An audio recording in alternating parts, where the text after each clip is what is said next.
All right. Hey, movie watchers. I think I started way too fast there. Give it a pause break. You're going to keep this in there, right? Maybe. Hey, movie watchers. Welcome to Moon Movie Review. Travis Moon here, guys. We are doing a talking session with Kevin Kaine. We're just going to talk about Glass today. So, Kevin Kaine, say what's up. Tell them about the Lunars Cut. The Lunars Cut is a brand new show that Travis Moon and I discussed making. So the idea of Lunars Cut is it's playoff director's cut. So it's going to be uncut, unedited, full-length discussion about movies or TV shows that we're passionate about that we think warrant a long discussion. So the way it's going to go is we'll start off with a little bit of spoilers or spoiler-free review, our thoughts of whatever we're covering, and then we'll just go into a long discussion of our thoughts, everything. It's going to be uncut, and that's we think there's value in that. We enjoy it a lot. We enjoy our long conversations. We hope you do too. But the other thing I want to talk about too is the video will always be there. It will be on the Moon Movie Review channel. It's just an extension of that channel. But the next thing we want to do is we want to make it into a podcast. So hopefully, soon enough, you will also have the option of listening to the audio. And instead of working or paying attention at school, you can just listen to the audio of us two silly guys talking about stuff for 2 hours long. So that's the idea. It's called the Lunars Cut. It's kind of more my baby, I guess. I don't know. We both came up with the idea, but you'll probably be hearing my voice intro it more often than not. But that's the idea. And today we're talking about Glass. And let's do it. Let's get this going. I'll give it back to you, Travis. So, movie watchers, it's going to be great. It's going to be fun. We want you guys to be a part of the discussion too. So, obviously, when we post this stuff, guys, feel free to comment your thoughts. If you think we're stupid, if you don't think we know what we're talking about, we don't care. We just like having conversations. We like talking about movies, and we like talking about cinema and TV shows. And in fact, we talked like an hour before. Well, not really an hour. Yeah, it was about an hour before we even started this recording. So we just like this stuff. So we hope you guys like it. This is for you guys. It's for us. It's for all of us to kind of enjoy together. So, all right, we're going to go ahead and jump right into the video, the movie. Kevin and I, we both watched Glass recently. Lots of people actually saw early showings of this. So there's been a ton of reviews out already. They came out like days ahead of time, which... I don't really know how these guys get to these movies so early.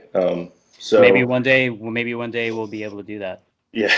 I go bribe the CEO of or whoever, the guy, the GM, I guess, of that. But yeah, we'll bribe him, give him an early viewing. We don't need to talk about it and record it and put it out to people. We should probably just move on. Okay, not going to do that. So. My thoughts on Glass. I enjoyed it quite a bit. I'm not the guy that likes to go to Rotten Tomatoes or Metacritic or watch other people's reviews or even read the early screeners. I'm kind of one of those guys. I like to make up my own opinion, and so I don't like other people's opinions clouding my opinion. So I didn't read anything. I didn't see anything before this movie. All I did was watch Unbreakable and then watch Split. And then go watch the movie. I literally didn't get any outside information. And as you know, I don't read comics. So for me, the movie was awesome. I really enjoyed it. I think, overall, just a quick generality, I think the acting was good. I had no issues with the plot, really. I wasn't all that surprised. Nothing really kind of shocked me. But I did enjoy it. I didn't have, for me, there wasn't anything that upset me. There wasn't anything there that I wish was there. There wasn't something there that I wish wasn't there. So I didn't have any issues. I kind of had a good time watching it. So I also watched it in Dolby, which is, a lot more fun. But it's a bomb. Yeah. So I don't know. What'd you think? What are your general thoughts? My general thoughts is that I liked it a lot. So I remember watching the first movie, Unbreakable, way after it came out, like criminally after it came out. And I think that was due to marketing of the film itself back when it came out. I don't think they really advertised it or the comic book tie-in to this movie at all when it came out back in 2000. I don't think it at all.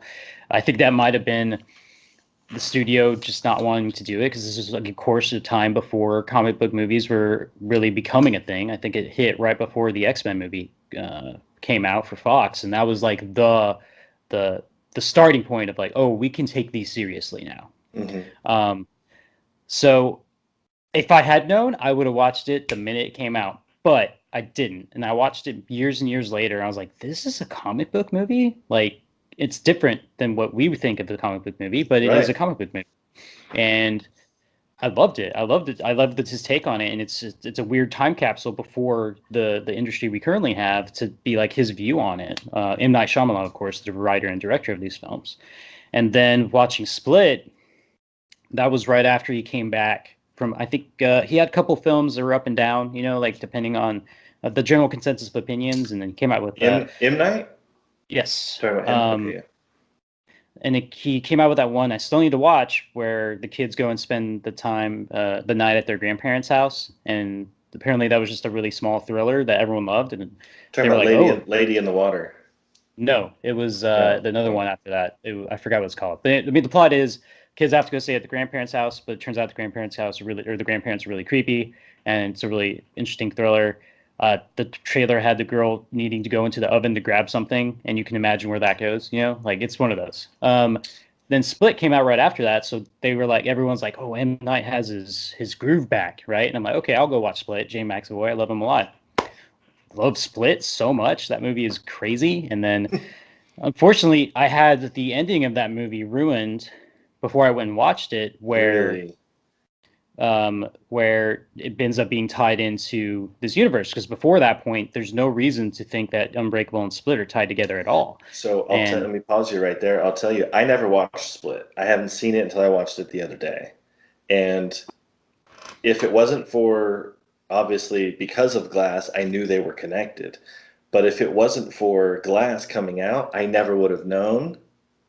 And during watching Split, you actually have no idea they're connected till the very end of the movie when you see Bruce Willis. Yeah. And had I not, had I watched this like 6 months ago without ever knowing, it would have been like a freaking mind blow. What the heck happened? What? And you can imagine the people watching in theaters that felt that. And that's how it got ruined for me, is that there was a fervor on Twitter of people just being like, the ending of Split, I can't believe it. I'm like, this is getting a lot of attention. Particularly this ending, the last couple of seconds. I'm like, why is everyone freaking out? And I think it might have been a podcast I listened to. They were like, oh yeah, it ends up being tied to Unbreakable. And I was like, what? So I still got similar reaction. And I finally watched it in theaters, and I was still stoked to watch it. And then the fact that it leads to this culmination, the third in the franchise, what I think is a great ending point.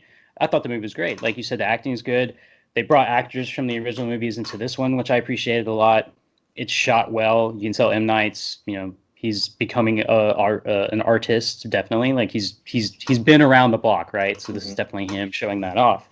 And the new characters that bring in, I like that the actress who plays the psychiatrist. I forgot her name, but Donna Paulson. Yeah, sounds right. I loved her in American Horror Story. That I watched a couple seasons of that. Like, so it was all good. This movie's fun, man. It's not perfect. There's definitely some plot holes that we can discuss, but I think it did what it needed to do. And I think if you're a fan of the other ones, I think you'll enjoy this, and you'll be a very good end stamp or an end of the franchise, an ending point. Like if the traditional 3-act structure holds with franchises, this is the third act, and I think it succeeded well, and I liked it a lot. Yeah, I didn't have any issue. I mean, I didn't have any issues with it at all. I think one of my favorite things, and I didn't even think about it till the end of the movie, but it feels very much like he wrote it with it's like the first. He wrote it as if it's like the coming out story of mutants. Mm-hmm. You know what I mean? Like almost like David Dunn and the Beast are like the first of their kind. You know, the whole kind of, and if you think about it, I mean, when did Unbreakable come out? It's like 2000. It's 2000. That's pretty early. Like we weren't really doing comic book movies like that. Especially movies that had such deep backstories. Yeah, the only thing up until that point would be the Tim Burton Batmans, and then the Joel Schumacher Batmans after that. I there was that Punisher movie with Dolph Lundgren. Trying to. It was stuff like that. I think Blade might have preceded this too. The first one. I think that sounds right. Mm. The first Blade might have come out before Unbreakable, but nothing. Spawn, right? Like, so like nothing to make it to take a serious note on what most people back then thought as silly comic books. Yeah. So it's nice to see now, like he took him seriously and he had an idea for a story and then he ran with it. And then he continued to run with it years later, and it came out. Years later. Yeah. And then culminated almost 20 years later, if not 20 years later, depending on when he shot it. Right. So no, I thought it was great. I watched in Dolby Vision, Dolby Theater. Did I need to? No, but why not, right? Like it was in there and I'm going to watch it. Arguably this movie could be watched in the normal screen and still be fine, but it was the movie that came out this weekend. So of course it was in Dolby and of course I'm going to watch it in Dolby. Got to get those speakers, got to get that screen, got to get that color palette. It was great. So if you want my opinion, movie watchers, go watch this movie. It's fun. My sister, Crystal, asked me, do I need to watch Split before watching this movie? And I was like, yes. You need to watch Split before you watch this movie. No. So that would be a recommendation as well. I think all these Unbreakable, Split, and Glass are very enjoyable movies. I like them a lot, and it's interesting to watch these movies with the context of our current comic book movie franchises and how cinema is today. I think it's an interesting take on it, and it's definitely different from what you're used to if you're thinking it's a comic book movie. I do think it's an interesting perspective, and I think you should go watch it. So that's my final thoughts. How about you? I thought it was awesome.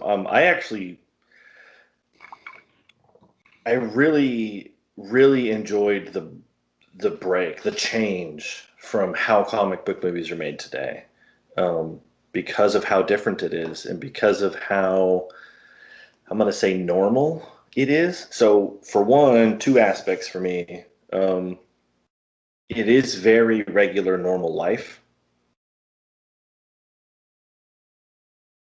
Whereas supposed to, sorry, there's a long pause there, I'm thinking. Whereas opposed to the normal, you know what I mean? They're not really regular, all the movies start off like they're normal, simple people, and then they're catapulted into, heroism. So the movies quickly go away from any normal reality, right? And they end up in this fantasy fanatic, reality.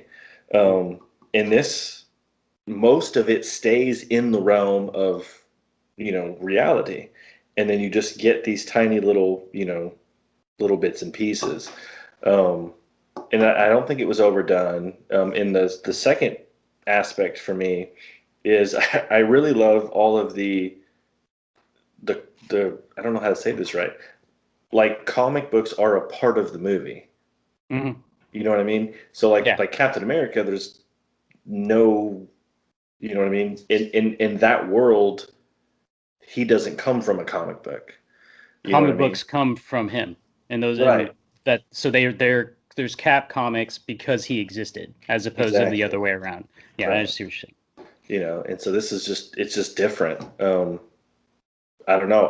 To me, it's nice. It's enjoyable. I love to see the mix up and the difference. And M. Night's a crazy guy. He might be a little loopy up here. There's one thing I need to remember to talk about. Continue. We'll remember. He does a good job at thinking outside the box and thinking differently, than other people. And I think, I think he takes a lot of criticism because of how weird and strange his stuff is. Yeah. And I think there's absolutely nothing wrong with it. I like most of his stuff, actually. I don't really have a problem with most of the stuff he does. So. Yeah. Okay. So that's our thoughts. That's our thoughts. So now we're going to move on to spoilers. So spoiler warning for Glass. Please leave if you haven't watched the movie. And if you love getting spoiled for some reason, continue listening and watching. So what I forgot is, sorry, let's start off at least professional before we get off all crazy. Let's, you're more of a fan of how movies are made and their structure and stuff. So the structure, the three technical act aspects. structure, Mhm. yeah, the three acts of this movie. The first act, we open up and we start with Glass, who's in prison from the events of Unbreakable. Uh, the Horde, I guess we can call it, James McAvoy's character for now, is out still doing his thing, which we know is pretty quacky and from Split, taking people hostage and eating them to purify them because they're unbroken and they're not worthy. Yeah. And then we have David Dunn, Bruce Willis's character, just trying to help out, be a hero. So we start there. I'd say the first act goes from there and ends probably when they get arrested, right? So that would be the first act. Mhm. So cool bits of the first act. I like that they brought back the son actor from Unbreakable, who's still acting, and I've seen him in Agents of Shield. He was actually there. They brought him back, and he's helping his dad out. There's security, of course. There's security, right? Like that's a big bit in the first movie. He Yeah, always you has to know. protect people. Um, we start off there. Uh, the Horde still doing their thing. James McAvoy still an amazing actor, still nailing it. Dude, Whatever, he does great. so good. Um, he's still doing his thing, kidnapping innocent girls. For whatever reason, it's always girls. I guess the Beast likes girls. It's fine. I don't know. Whatever. And we have. Uh, I like the bit where the son has like the log of like the stupid stuff the bad guys say to him whenever they're Yes. trying to beat him up. Yes. But that was That's a nice so touch. funny. So he beats up. It's very traditional nowadays. Is these kids recording one of them just punching a dude in the face in the middle of the street, and that was big for a while. Thank God it's not anymore, but that was a Mhm. thing. So I thought that was a nice touch. I'm like, yeah, that sounds about right now. Like that was a thing that was pretty recent, and so he goes and kicks their ass, right? Did he need to? Are these people that really need to be put away right now? I don't know. He's probably bored. I don't know. Like, but so David is now referred to. I don't think we learn it at this point in the story, but he's learned. I think the official. No, we do. His official name's the Overseer, It is, yeah. and I love that. It was a great name to pick. And so you kind of learn You him didn't and his like the son. tiptoe man. No, that was lame. Didn't We make any learned sense. that we learned that David and his son are being vigilantes by night, and he's walking around and using his abilities to touch people to learn their sins that they've committed to just enact justice and be a vigilante. We also learn that Kevin, that's his name, Kevin Crumb, by the way, the Horde is still being the Horde and feeding the beast. And they finally meet. They meet at the beginning of the movie, which I thought was pretty cool. So this first act, I think, was great. I think there was nothing wrong with this first act. I think it was awesome. Your thoughts? Yeah, so I pay a lot of attention to the technical aspects of movies, especially when it comes to directors like this, but especially when it comes to sequels like this. So the first act is called the setup. The second act is usually called the confrontation, and the third act is usually called the resolution. So the setup, I think, is fantastic because you kind of have to you set up David Dunn's character, and in order to do that properly, you have to pick up David Dunn you have to explain where he is now from where he was at the end of Unbreakable. And I think M. Night does a fantastic job. So actually one of the first things I noticed in the movie when him and his son are in that room, when they're in like the back office or whatever, and they're talking about his nicknames that he's been given. One of the first things, if you hear him say, the son, I can't remember what's his son's name. I can look it up. Keep going. Can't remember. Anyway, he establishes the timeline, and he does it like just in the natural dialogue, the natural discussion between him and David Dunn, his father. He literally just establishes the timeline like that, and I'm like, thank you, because Joseph. Joseph, yeah, okay, it's absolutely brilliant when you've got a writer, when you got someone who's paying attention. It's almost like he studied his own film before he made this one. You know what I mean? And he had to make sure that everything, every little piece fit. And he did a really good job doing it. So the setup was very natural, which I really enjoyed. Um, you didn't have, David wasn't going out on a limb, right? So like you watch a lot of TV shows today, and what you see is you see people taking risks that are unnecessary, or you see people making actions or making choices that are outside their character. And the writers do this because they need the character to be at a certain place, right? So they end up trying to fill holes. And I would call that's to me what I call incoherent writing. But M. Night's not going to do that. If I may interject it, they made fun of it in the original Deadpool movie. Whenever the dude in the suit was in the back, he's like, I don't know, he's in a suit. It might further the plot. Go talk to him. Yeah, exactly. So, but like I said, it's like M. Night studied his own film when he put this together, and everything setup wise flowed completely naturally, and you've got the Beast or the Horde doing their thing, and then you've got David Dunn and his son, and everyone's kind of doing their own natural thing as they would normally do in a real life situation. Right. And then they come together, almost by sheer happenstance, with a little bit of course, there's a little bit of effort, right? His son's like, hey, look, we got to be in this area. This is a possibility. And then David's like, okay. It's all about triangles. It's all about triangles. He's like, okay, we'll go walk around that area. You know what I mean? Yeah. They could have made it much worse, to move the plot along quicker. And I'm glad they didn't. I'm glad it was pretty natural, I think when Kevin walks by David Dunn, like David's about to hang it up. He's about to say, okay, I'm coming back home, and then when Hedwig, I guess is who it is at the time, walks by him, it's weird enough that a normal person like you and me would be like, that guy's weird, man. Yeah.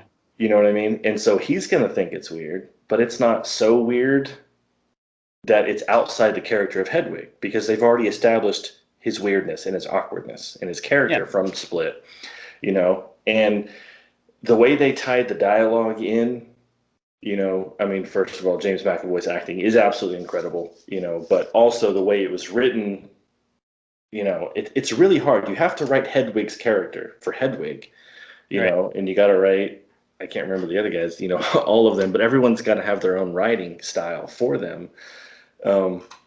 And it was seamless. The dialogue was seamless. The setup, the first act was fantastic. I had absolutely zero issues with the setup at all. Donna Paulson, they come out of the blue. I feel like which is okay. That's the second act for me. I feel like it's where it starts. That's the confrontation. So we'll save that for now. But we'll talk about Hedwig is the Horde. And I guess if you're at this point, you've already watched the movies, but what we've learned from the Horde from Split is the Horde is a group of Kevin Crumb's personalities that are with the Beast. That's what they call the Horde. So you have Patricia, which is the British lady, and I love it when Patricia comes out because James nails it as a British woman. He does. He just does it so well. We got Hedwig, who's a 9-year-old boy. And he's never going to grow up. And what I like when I was watching the extra features for Split is that part of the reason they ended up choosing James McAvoy, M. Night did, is little details like this. He says, you can't play a man pretending to be a 9-year-old. You need to be a 9-year-old trying to be like a man, but he doesn't have the life experience. And so I think James nails it. Like, he's definitely a 9-year-old. Sure. But he's definitely trying to be like, oh, well, I'm older. I can do stuff that I normally can't do. Yeah. So, and then the last one is, I want to say David, but I don't think it's his name. But he's the OCD, really clean one, American kind of gruff dude who doesn't like when clothes get dirty. I forgot his name. I can't remember. It's going to really piss me off. But so that was the Horde from Split. Those three characters took over the body of Kevin Crumb and took the light away, and the light being what they refer to as whose personality is in control at that point in time. So that was the Horde. And the interesting thing of this movie, and I think we might learn more about it in the second act. I can't remember, but you start to learn that there's 24 personalities and 3 were in the horde for the beast. So 4 are evil, while the rest 20 are whatever, neutral to good. You start to learn in this movie that actually they're convincing other personalities to join the horde. And so we see that further in the movie. I don't remember when they started mentioning it, that some of the personalities are coming to the other side, which is interesting. Little side backstory, B plot, I guess, if you will, that I thought was really cool. So we have that character. We have David Dunn's character has been established from Unbreakable. He's a superhero who is unbreakable, who survived a crane crash with no injuries, and he has an ability to sense the sins of people that he touches. And then when they meet and they have a fight, the fight was pretty fun and interesting. And it's super cool that they live in a world where they don't realize each other exists. They're both just as surprised that they have these weird abilities as the other.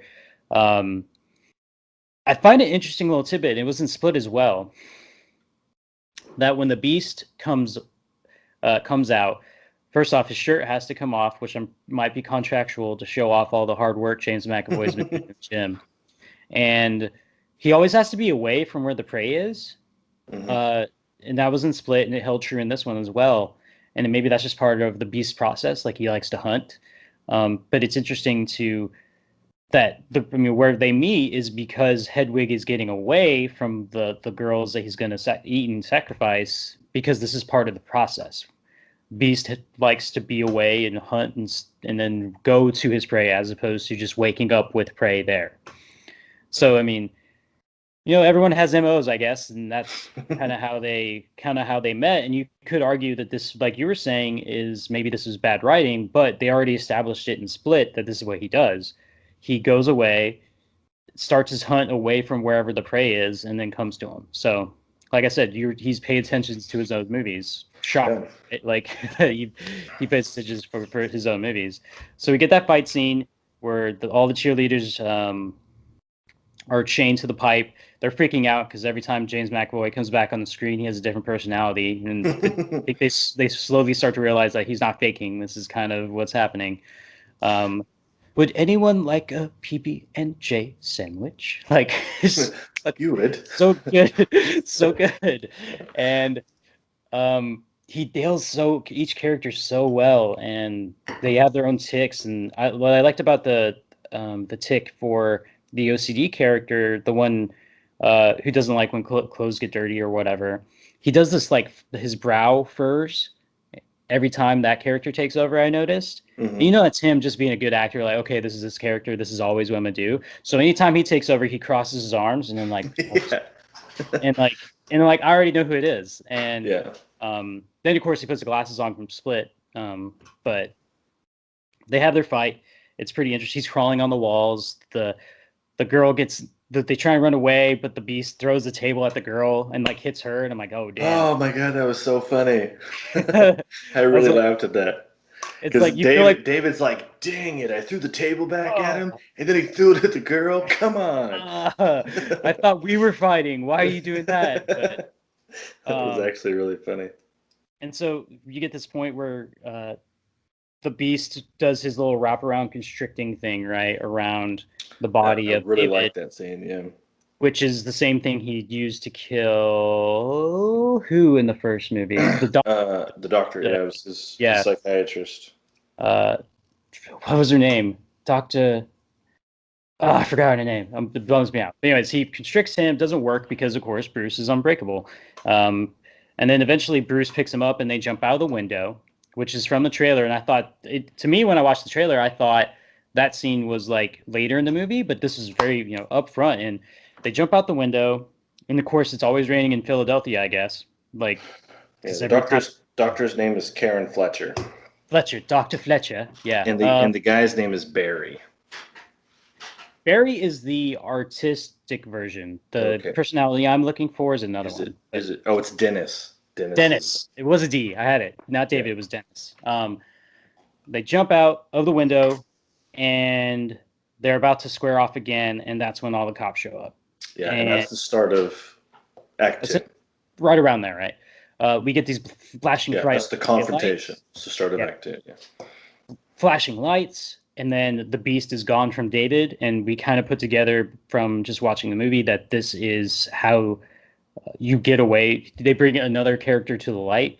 How they knew it worked, whatever. Yeah, like kind of a plot hole. Maybe they may. We'll talk about it later, but like it's weird that like, oh, we knew this was gonna work without question. By the way, cops, if we're gonna bring some lights on, we're gonna flash them. Don't ask questions, but it's gonna be really helpful if we do this. So then another personality comes up with guns trained on him, and then I don't remember. It was what was the one the name you just gave me? Barry. Barry. It was Barry because Barry freaks out. And he's like, "Oh my god!" He just wakes up. No! Don't shoot! Don't shoot me! And God, James is such a good actor. So anytime he's the Beast, there's great shots of him just like flexing all his muscles and just like kind of building himself. So like I remember when he changed from Hedwig to the Beast. Hedwig, of course, was all kind of like tight and closed up, just kind of like making himself look smaller because he's a kid. And immediately he does a little freak out thing and turns to the Beast, and that's when he just like brings out all that stuff and like just like and it's little subtle things that it makes it seem almost to the point that he's like growing larger, almost like.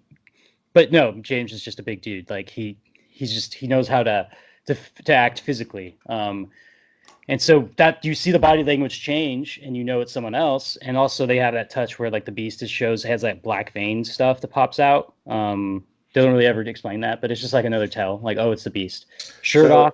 I'll pause you right here. They do explain it, but they explain it in Split, and something that if you, as movie watchers, if you guys, maybe you don't know, maybe you do know. I'm not, going to speculate. In Split, one of the things that they establish, and so this is why I'm a writing fiend. Writing to me is the most important thing in filmmaking. And when you establish laws in film, everything has to abide by that law from here on out until you reestablish a law or until you change the law.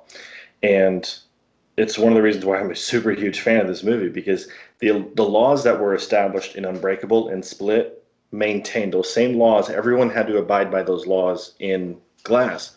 So the law that was established in Split is, what is called DIDS or DID, right? Dissociative identity disorder.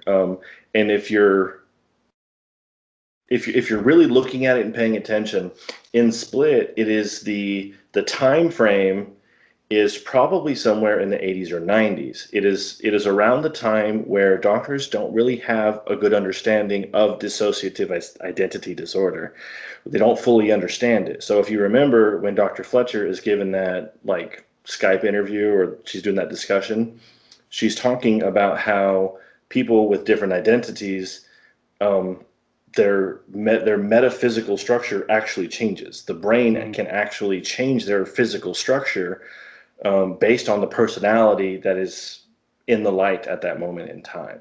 And that is one of that was a law that was set in Split. And part of that physical growth, when his freaking traps grow 6 inches, part of that is just abiding by the law that they established in Split, which was the fact that a different identity took over, and therefore his physical body is going to adopt some different characteristics. Right. Totally. And there wasn't the idea that him changing that I was kind of pointing out. It was what exactly the black veins meant. Like metaphysically, what was that? I don't know if they ever explained what the black veins meant. Yeah. Like, no. Scientifically, it would be an increase in blood flow, which would increase inflammation, which would make muscles larger. So simple. For me, it was simple to understand that that's what was going on. He was getting bigger. He was, he was getting more blood flow to his veins. So I was like, okay, I'm with you here. But would the color of the veins be black though? Because I noticed that they get a black color. That's the thing. That was probably not. Yeah. That was the only point. I was like, I don't know why they're black. Like, is he getting injected with some awesome animal steroid and it's just black? Like, but whatever. So to further explain the Beast and go off kind of all the great points that you put forward is that the Beast character, and we kind of get glimpses of it from this movie with like paperwork going by, but is a kind of an amalgamation of the animals that Kevin Crumb worked with in the zoo, because he worked at the zoo, and there was 23 personalities when he started at the zoo, and another one manifested itself as a predator based off all of the animals in the zoo. So that's how what the beast is, or at least kind of how he acts, and why he crawls, and how he runs, and how he acts, and why he eats people. So, anyways, coming back to the act structure, second act begins when they both get detained. Of course, the beast is gone. Another personality is brought to the light. Forgot his name again. Barry? Dennis Barry. Which one are you referring to? I think it The was one Barry. that's like, no, no, no, don't shoot me. That That's one. Barry. Yeah. Okay, Barry. So they get arrested. David gets arrested. He's on the comm with his son. He's like, "Don't worry, Joseph. I'll be fine." And I know going back to the scene with the son in the room, he's freaking out. I'm like, "Yeah, this is bad, right? Like some bad stuff's happening." So we get arrested, and they get taken by the doctor. I forgot her actual name in the movie, Dr. Ellie Staple, Dr. Staple. And I think this is the point. So for me, the weakest part of this movie is the second act.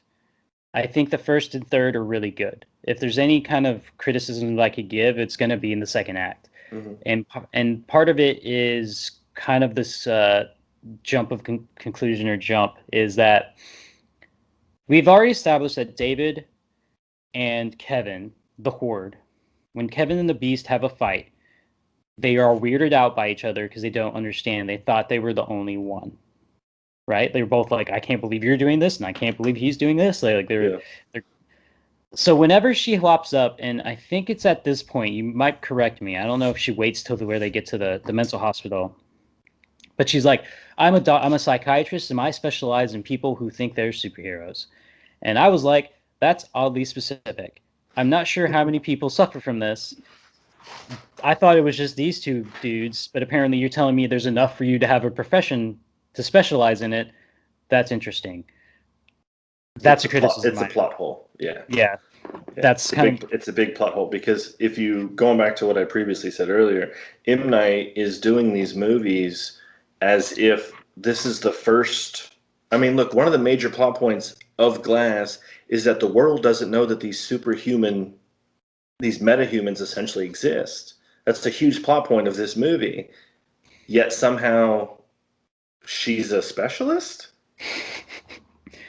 Well, like, I mean, at what point you're in order to be a specialist? First of all, let's work this out. This would have to be like 10 or 15 years ago, where someone would have had to have came up with this idea to be like, I know, I could study this a lot. This would be cool. It's different than what everybody else is doing, but there would be no reason to do that because that idea, you would literally be considered an idiot probably if you were doing that. So right now in the movie, she specializes in people that think they're superheroes, and she helps them with their troubles and whatnot. So at this point, I'm assuming that Kevin, Crumb, and gang and David don't follow any psychological journals to know if it's bogus or not, right? So that okay, psychiatrists of people who think they're superheroes, we're okay with it. Fine. These cops around us bring her with them. Interesting. We learn later why it makes more sense than at this point. But it doesn't take me out of the movie. It's more thinking about it afterwards. But then we get to the psychiatric hospital, and like a note that I had left in the Google Doc was, I love the frame he has for the Ravens, the psychiatric hospital, where they have that green field and it's in the background and just has that big long still. And every time they go back, he brings that shot back. It's awesome. I'm like, does he need to do it? No, but I just like it's cool. It's like it's a nice. It's shot. Like a quarter mile away, but yeah. It puts you in this creepy mood, this creepy vibe. Right. So he brings them to the hospital. They're not arrested, really, but they're put in cells in this hospital. And we learn from her shortly afterwards that she has an arbitrary 3 days to make them believe that they actually aren't superheroes. They're just humans who think they are. And this all can be explained away with science and coincidence. You guys are just calm down, guys. You guys just not superheroes. And as long as you can tell me that within 3 days, we can let you go. So that's kind of where we're at now. So they begin their super speedy, expedited therapy to get cured so that they can Yeah, be of left. heroism. Yeah. um, but we find that this hospital actually houses Mr. Glass from Unbreakable. So that's and apparently he's been heavily sedated because he was able to get out of his cell back when he was hanging out by himself and take off down the whole power grid and mess with the security. Essentially, he's a super smart dude. He did some super smart dude stuff. And they're like, the only way we can stop him is if we just keep him really drugged up the entire time. And so that's how we see him. He's all drugged out and his eyes twitching. Like Samuel had probably might have developed an accidental twitch just from twitching, like Yeah, you probably would doing have. it. So David, let's talk about their cells. David's put in a cell where there is a bunch of fire hoses pointed into the room because somehow the doctor was able to find some footage where he had almost drowned and he became really weak afterwards. Because then that was established in Unbreakable that the only thing that his kryptonite would be water or drowning. He might be unbreakable skin, but he can still drown. Um, it isn't until this movie that we see him be actually weakened whenever he is in a drowning scenario. Like afterwards, he's kind of takes him a while to recover. I don't think that ever happened in Unbreakable. The one time he had a scare, When he he falls came into the pool, he gets pushed into the pool. super scary situation. That was a super like when I saw it, I was like, that's because you're screwed, right? Like you're not. We all know what's gonna happen. Yeah. That drape's gonna fall. I'm gonna collapse in this drape, and there's nothing that's gonna be able to help me at this point. But then he goes and beats up the bad guy. But again, that's probably just a regular bad guy. So maybe I don't know. It was an interesting point that only gets brought up now, as opposed to or in this movie as opposed to the first movie. But so that's his safety scenario. That's what his cell has. If he tries to break out, they just throw on the hoses and make him weak and come out and be like, "You shouldn't do that, bad dog." Then we have the Cord's cell or Kevin Crumb's cell, which has those LED flashy lights at the door. So anytime he tries to escape, they'll flash, and then I guess at this point, a random personality will just come up. I don't think there's any rhyme or reason to it. But whoever's trying to get out will be replaced by whoever ends up coming back. And we have Mr. Glass's cell, which is a traditional cell because he doesn't really have anything superhuman about him except for an extremely adaptable brain, really smart brain that can a mastermind is what he is. Mm-hmm. And this is a point I'm going to bring back real quick. Is that I remember when I was watching Unbreakable, I told you there was an interesting line from Unbreakable that in retrospect is super interesting. And I don't know how far ahead M. Night thinks, but there was a line in that movie where Mr. Glass says, in a typical comic book, there's always a hero and there's always a soldier who fights the hero physically, and then the arch nemesis who fights the hero with his mind. And before I watched Glass, I'm like, well, there's the plot of Glass, essentially. And it's super interesting that he established that in Unbreakable 20 years ago, and now it's coming back up. Mm-hmm. So we kind of see how that's going. So I'm going to throw it back to you. You can progress the story a little bit because I've been talking and I need some whiskey. Yeah. So I agree with you in the sense that the second act is where all of my complaints fall. I've got zero issues with the first and third. Happy to talk happily about those. But I do have lots of questions. Paulson's character does show up randomly, which I'm not a fan of. It's okay, but again, I'm a story person, and if you're going to introduce main characters, then you have to establish where main characters come from. Again, you have to have laws that everybody abides by, in my opinion, technically speaking. So she comes out of nowhere, and she already has all their weaknesses plotted out, which just doesn't make any sense, because not only does she have them plotted out, she literally has technologically one way or another figured out how to you know what I mean? The rooms are already built and constructed. Like this, like she is so far, she has essentially known about them for years to be able to be at the point where she is. Right. Yet she's just showing up out of the blue with police officers that are also abiding, they're obeying her as if she has some sort of, I mean, that makes literally no sense whatsoever. You get arrested first, and then you have a criminal trial to determine if you're mentally insane, and then you go to an insane asylum. That's how that works. So that whole process doesn't make sense. And I agree. I do not like the flashing light forcing a new identity to take over. That literally, for someone who's a specialist in dissociative identity disorder, clearly doesn't understand how dissociative identity disorder works. But you need a weakness, and so that would make, I probably would have wrote a different weakness if I was M. Night, but you need one. The Beast has got to have one, and so his own personalities become his weakness if you can force the Beast to go away. So I understand why it's needed. And then, yes, I agree. I did not think about it during the movie, though. I did not realize that the water made him weak in this movie, whereas I didn't really think about it until after the movie was over and I was putting notes down. Because he got extremely weak. Like, he became like a child when he got wet, which is the argument, right? Submerged. I'm wet, Well, submerged. No, because, not to fast forward, we'll talk about it in a second, but like when that person drowns him. Right. Well, like, he had just been submerged. And yeah, so but he's not currently. Now he's just wet. He's just wet right now. Well, it takes him a while to recover from being submerged. For whatever reason, it makes more sense, like from like a kryptonite standpoint, where it gets near him, it makes him weak, and you take it away. It's not immediate that he's like, "Oh, I'm fine now." Like, it takes a while for him to recharge. Why it makes sense with a fictional rock, with an alien being, but when we say weakness put next to hero and then taken away, but he needs to recharge before he's full strength.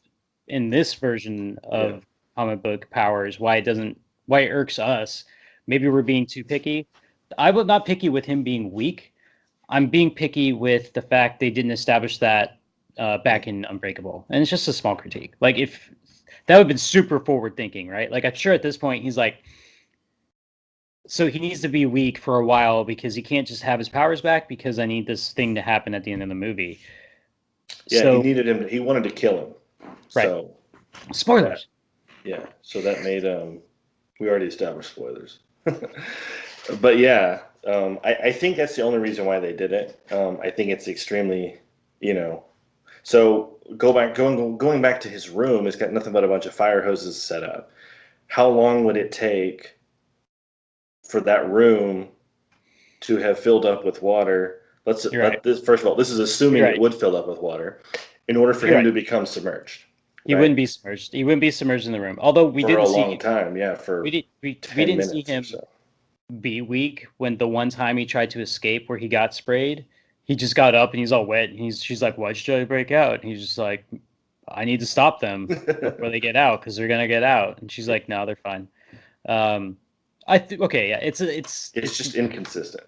It's a criticism that we both feel is valid. That's a little it could have wouldn't been worked better. So what else happened? I wasn't done. I'm gonna keep going. I never fully the only real criticism I actually really had with the story, and this was during the movie. I kept asking this question: how is Mr. Glass getting out of his room? I understand he's a mastermind. That's fantastic. You don't get to establish something. You don't get to put someone on a level and then say everything falls under this purview. But he's a mastermind, therefore we don't have to explain that he's getting out of his room. He's really smart. Now, it doesn't work that way. Like, he still has to abide by the laws of nature, which is you're somehow locked behind a door that you don't have access to. You don't have the codex. You know what I mean? There's got to be a way. I understand you're smart enough to figure out how to get out of the room, but you need to tell me how. You need to tell me how you're getting out, because apparently he's been getting out a lot. He's been doing this like regularly on a consistent basis, which basically means he would have his own key card.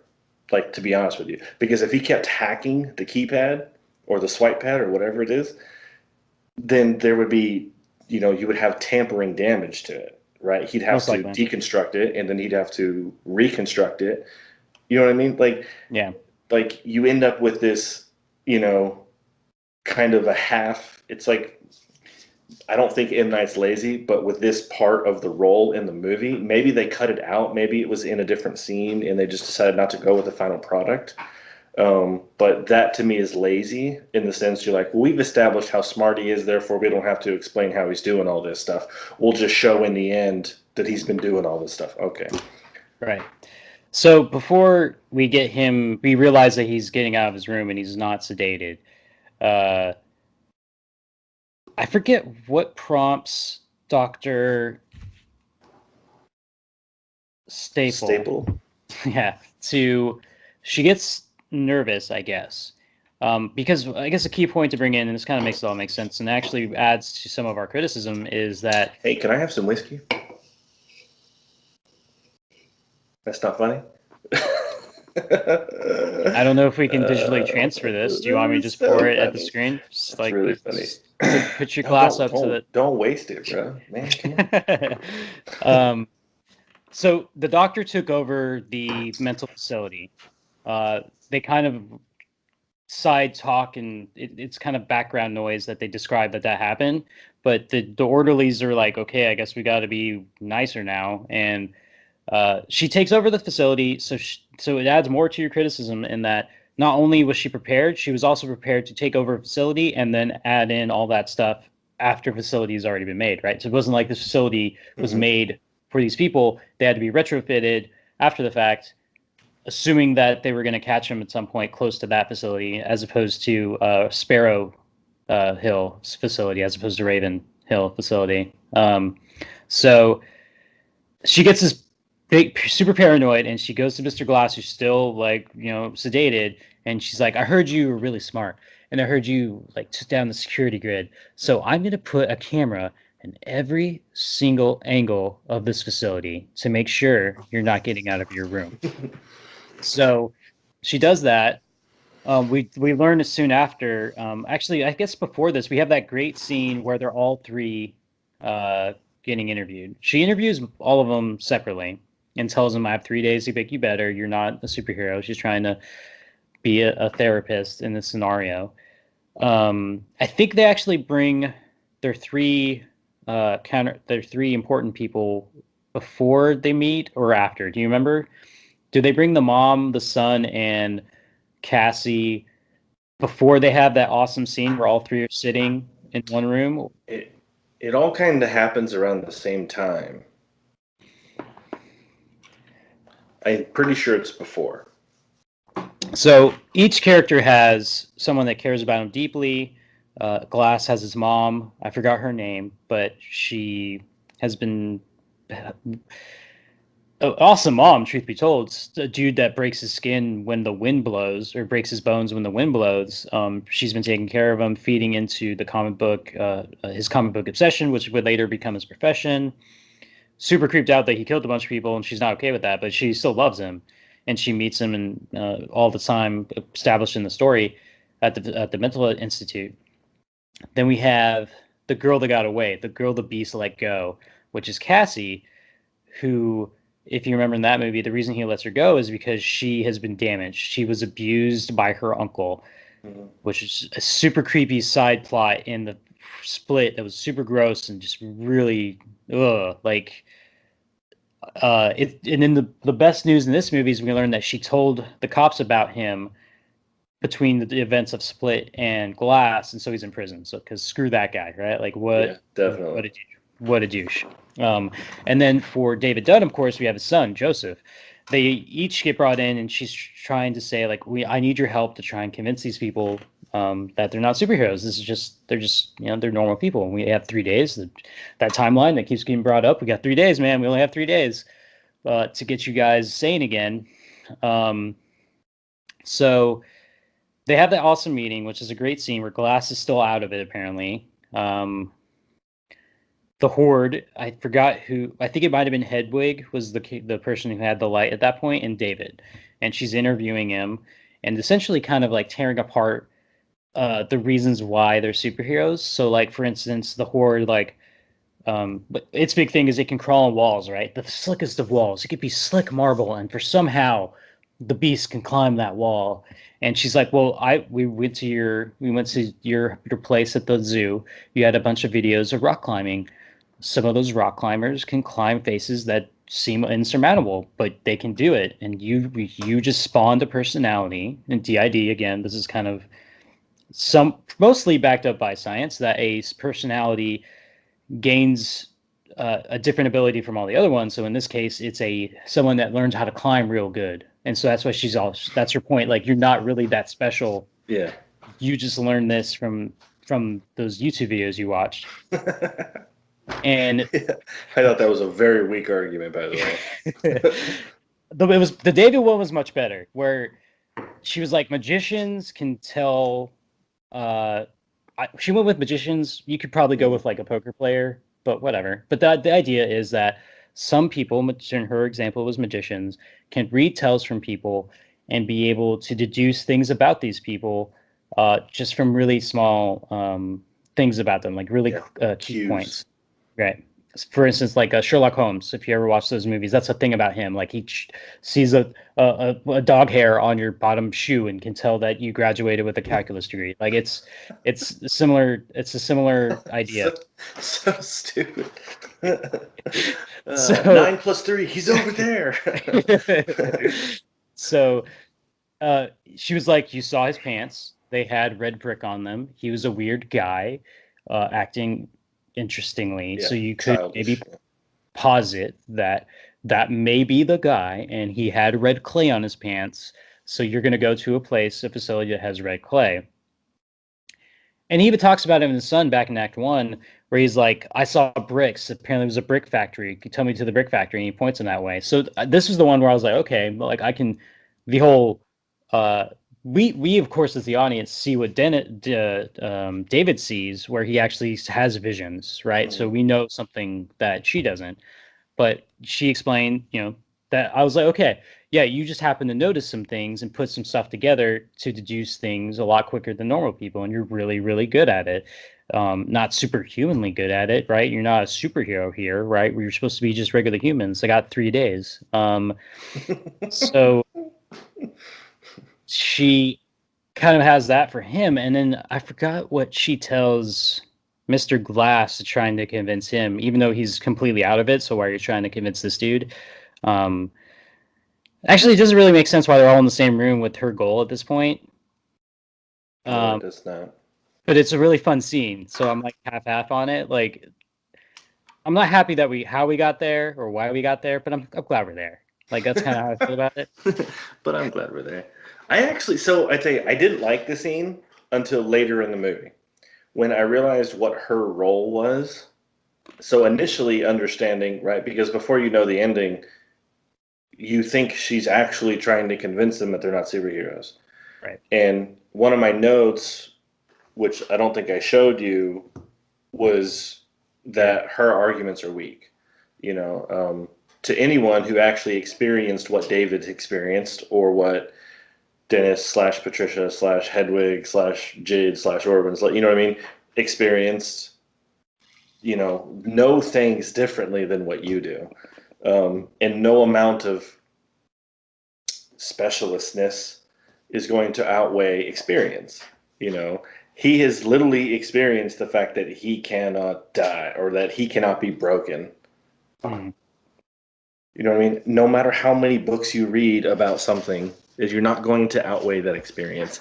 And if you've ever had visions, or, like the way you have dreams that are just so realistic, I understand, like, so the first place she loses me with David is she talks about the magicians, and I agree, they do pick up on social cues.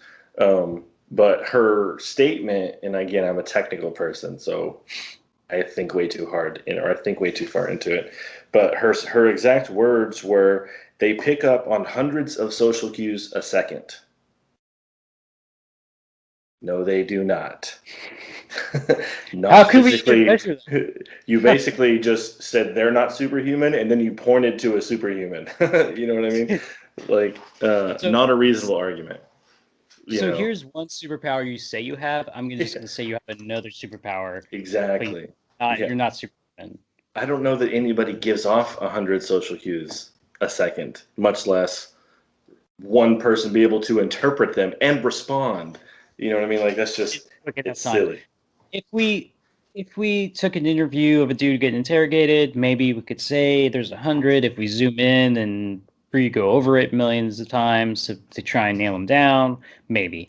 But for someone to take all the information in the amount of time to think on his feet, his or her feet, and respond accordingly, that seems pretty superhuman to me. Like that's It pretty would be. rad. It would be. Um, so we And then get that. yeah, her argument for the beast doesn't make sense either. You know, the argue. I mean, like the YouTube argument. Come on, some people can. You know, like her. She says that some of the best rock climbers can scale walls. Yeah, they can scale them, depending on your definition of the word scale. You know, I've seen guys that can run up a wall like 15 or 20 feet, which is like incredible. How in the heck do you get that high? I can get one step, you know. Um, but scaling a flat wall and then crawling horizontally across, like that's not a thing that people can do, you know. No, So I didn't like it until I kind of got to the end where I realized, oh, okay, she was trying to convince them. So she was actually making stuff up. She there's was trying to, ulterior, yeah, there's yeah. ulterior motives for her trying to convince them at this point in the Mhm. movie that we don't know yet. Besides her just trying to keep them out of jail, because I think that's what's going to happen. Yeah. Is if she can't convince them that they're sane, then they'll go to jail. It's weird, right? I don't quite know, and I guess they don't care really because they're living they don't have much choice, right? Like we're just here. I got fire hoses pointing at me, got some flashing lights in my face. I just got to keep living this life right now. Um, so the second act, we bring in each character. Joseph comes in. He tries to convince her that my dad's sane, and she just like throws him out and calls him out and all his bull crap, right? And she's good at that. Like, so she's not incompetent at this point. As much criticism as we have to what she's doing, no, she's Mhm. good at what she does.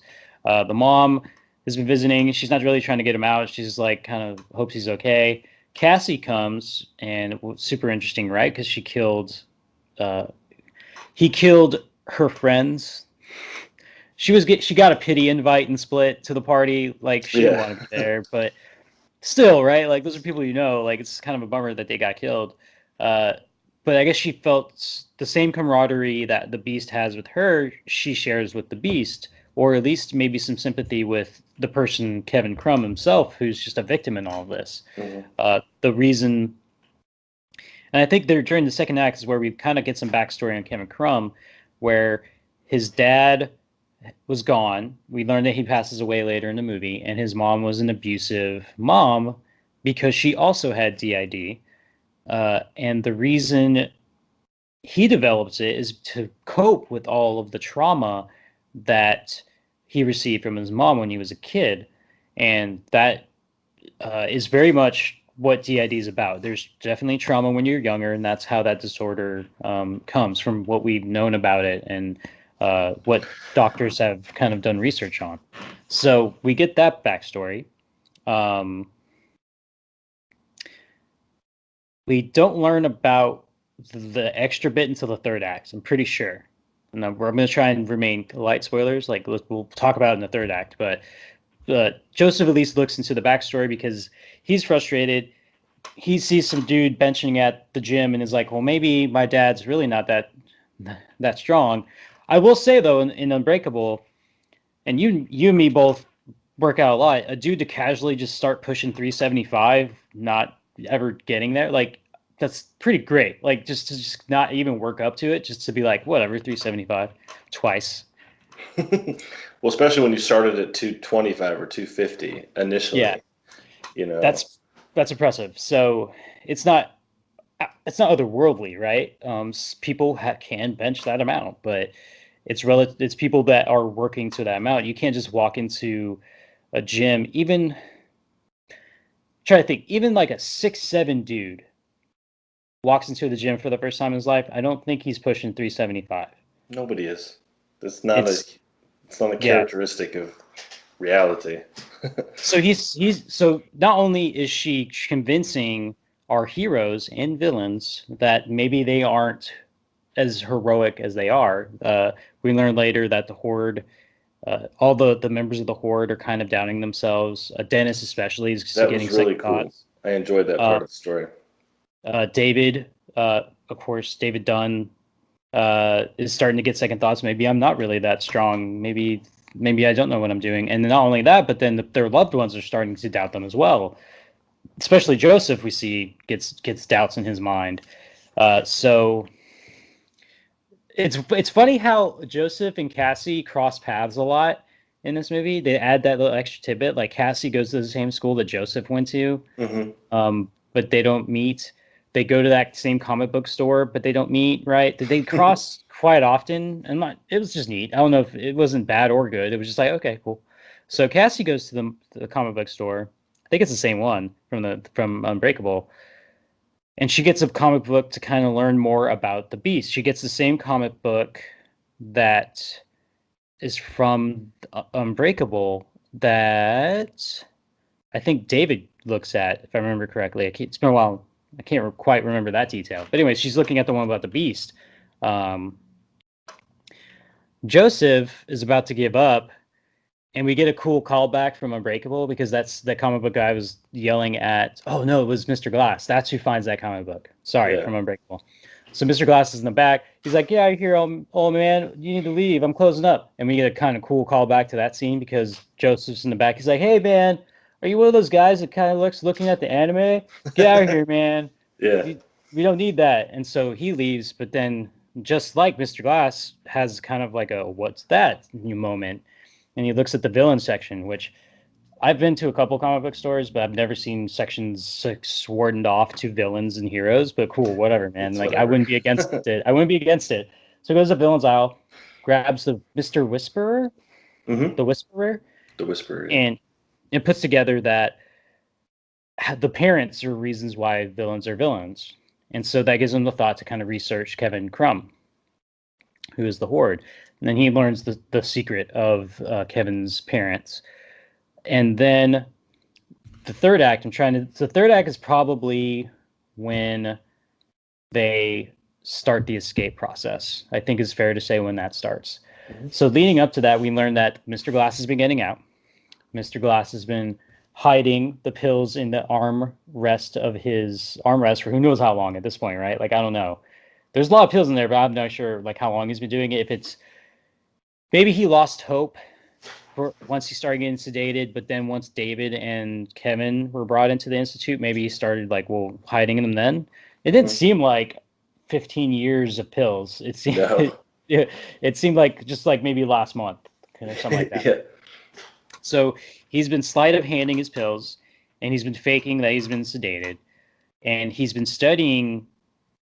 He's been in there for a long time, but he knows like the details about how Daryl likes to talk a lot and gets in trouble for not going to his station on time. So he knows exactly how much free time between shift changes that he has to go mess with stuff. Enough so that he's able to move a route. And like you said, you're arguing how to get out.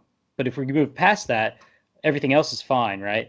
He goes to the security, adjusts the cameras, erases all the data.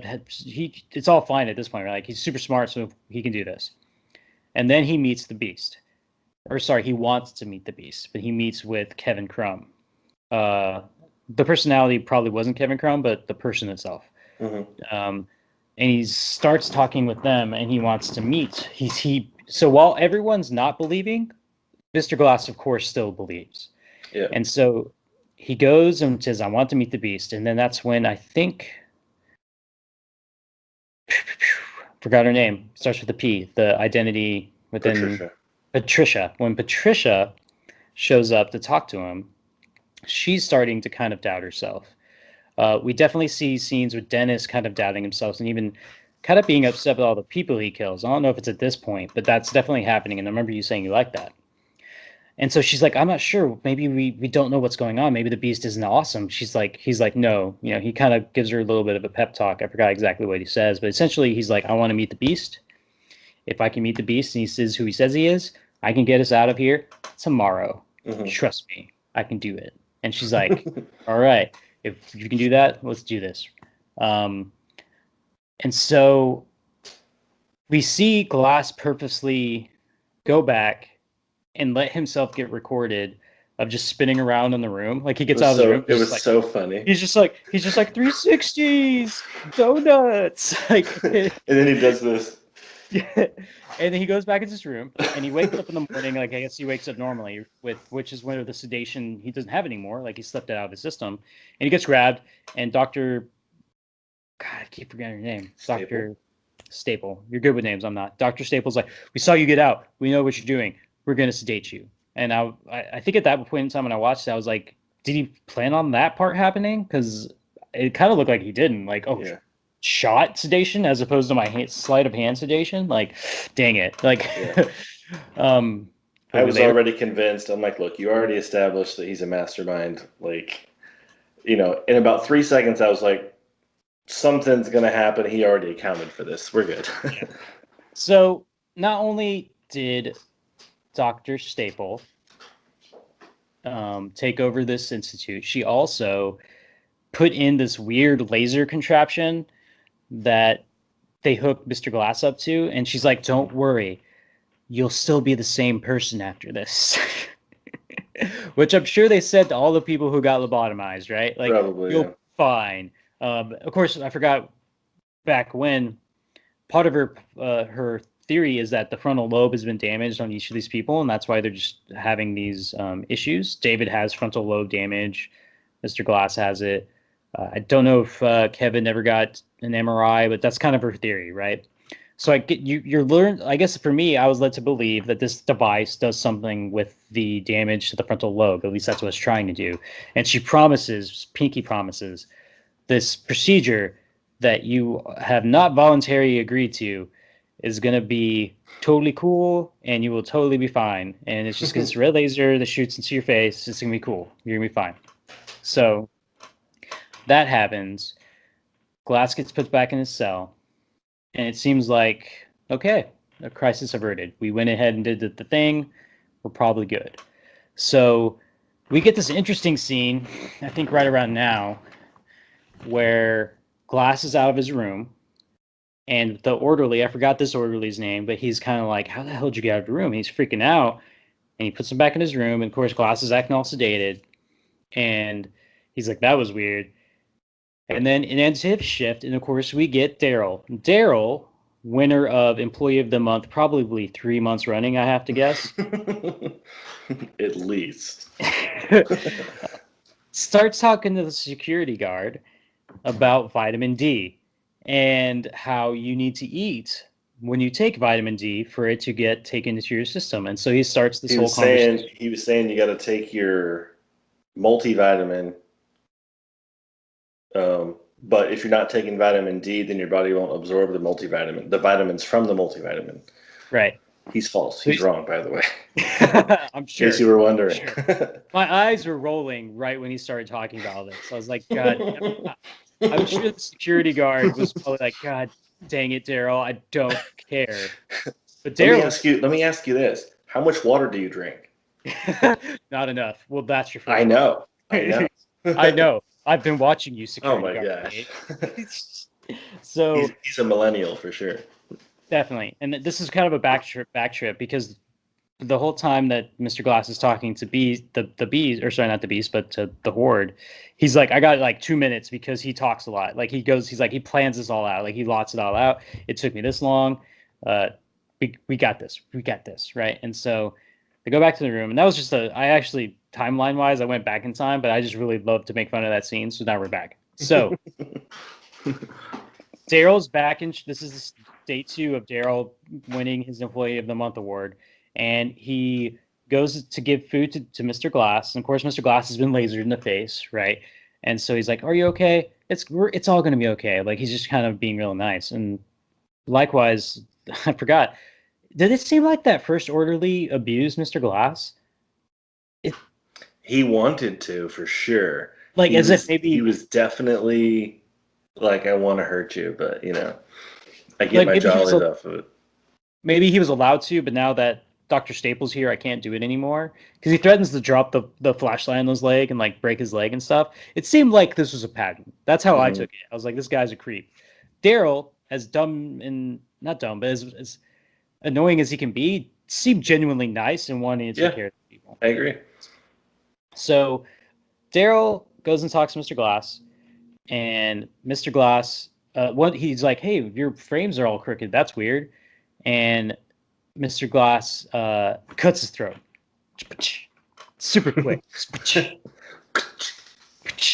and of course, he had broken glass.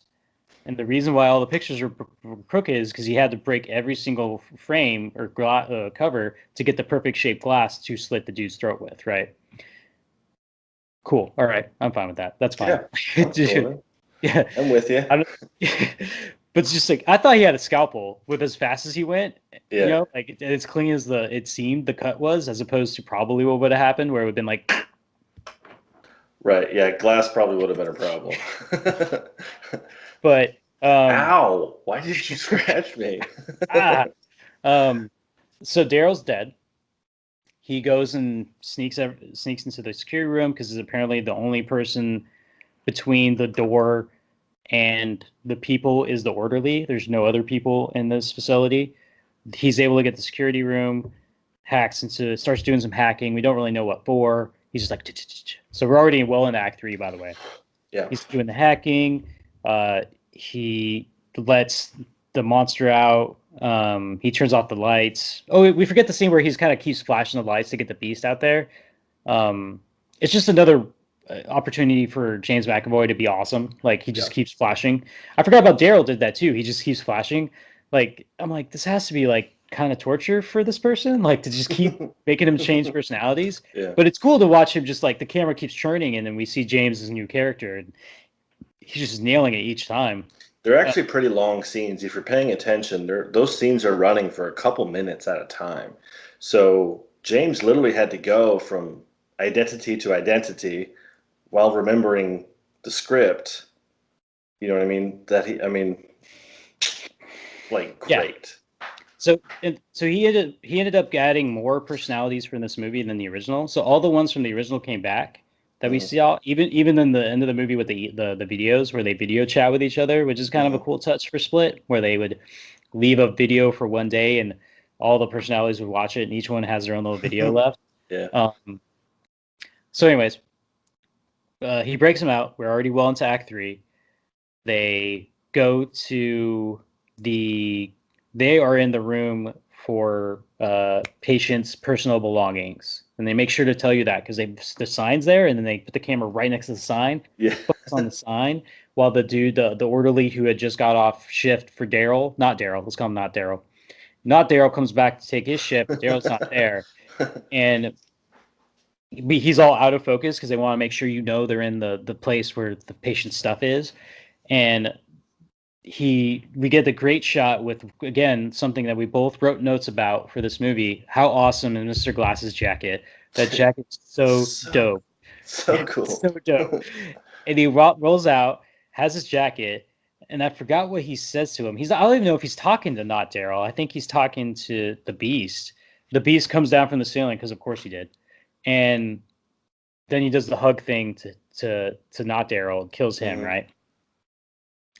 And then Mr. Glass gets onto the radio. I'm about to imitate him. He's like, "Hello, David." He's like, I don't even know how they have comms into the room that David's in. He's like, "Hey, David, we're about to split this joint, and the only way you have to reach your full potential to stop me." And it's a cool scene. He's having his little bad guy monologue, and he knows it. Mr. Glass knows it. Mr. Glass knows all comic books. He knows exactly what's going on right now. Yeah. So they end up leaving through the basement, which is an interesting tidbit. So essentially, Mr. Kevin has put on a mask, a surgical mask, if I remember correctly. Put a bandana to cover his bald head. And he's pushing Mr. Glass. He's supposed to it was like a nurse hat or like a nun hat, is what it looked like. Right. And they go through the basement, and David kind of has to start believing in himself again, because at this point, again, we kind of already established that they're kind of doubting themselves at this point in the movie from the second act. And so he knows that Mr. Glasses says he's going to go to the tallest tower in Philadelphia, which just got finished, and he's going to need to fight them both. Otherwise, he's going to set off the chemicals and kill everyone. He's going full bad guy at this point, right? Like, just like, I'm making you do stuff. I'm your arch nemesis. I'm going to do some bad stuff. You better come stop me. So I need some more whiskey. Do you want to carry on from then? So they're in the basement, and Dave is trying to get out. You want to continue? You want me to continue telling the story? Yeah. I mean, there's not much to the story. I mean, they get out. They don't get nearly as far as we think they're going to get. David actually breaks out of his room pretty quickly. For some, like, part of me, like, it's one of the things I hate when they do in movies, but I appreciate what M. Night did in this movie. Sometimes they tell two different parts of the timeline. And you feel like they're side by side to make something feel like it's so close, and then you realize they're like, you know how movies do that, right? One person's like leaving this way, and one person's leaving that way, and it's like, oh my god, they might meet, and then all of a sudden you're like, wait a minute, no, it's like he was actually like 10 minutes ahead. We just edited it this way for no reason. I thought that was going to happen, but it didn't. I was like, oh, like he didn't get very far. Glass, the Beast.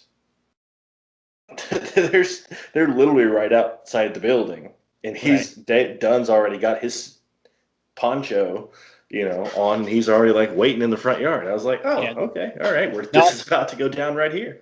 Not Daryl's dead on the floor, just laying on the floor. And he's like, oh man, not Daryl, that sucks. And then he gets that scene with the downward angle with like whoosh, poncho. Did you notice?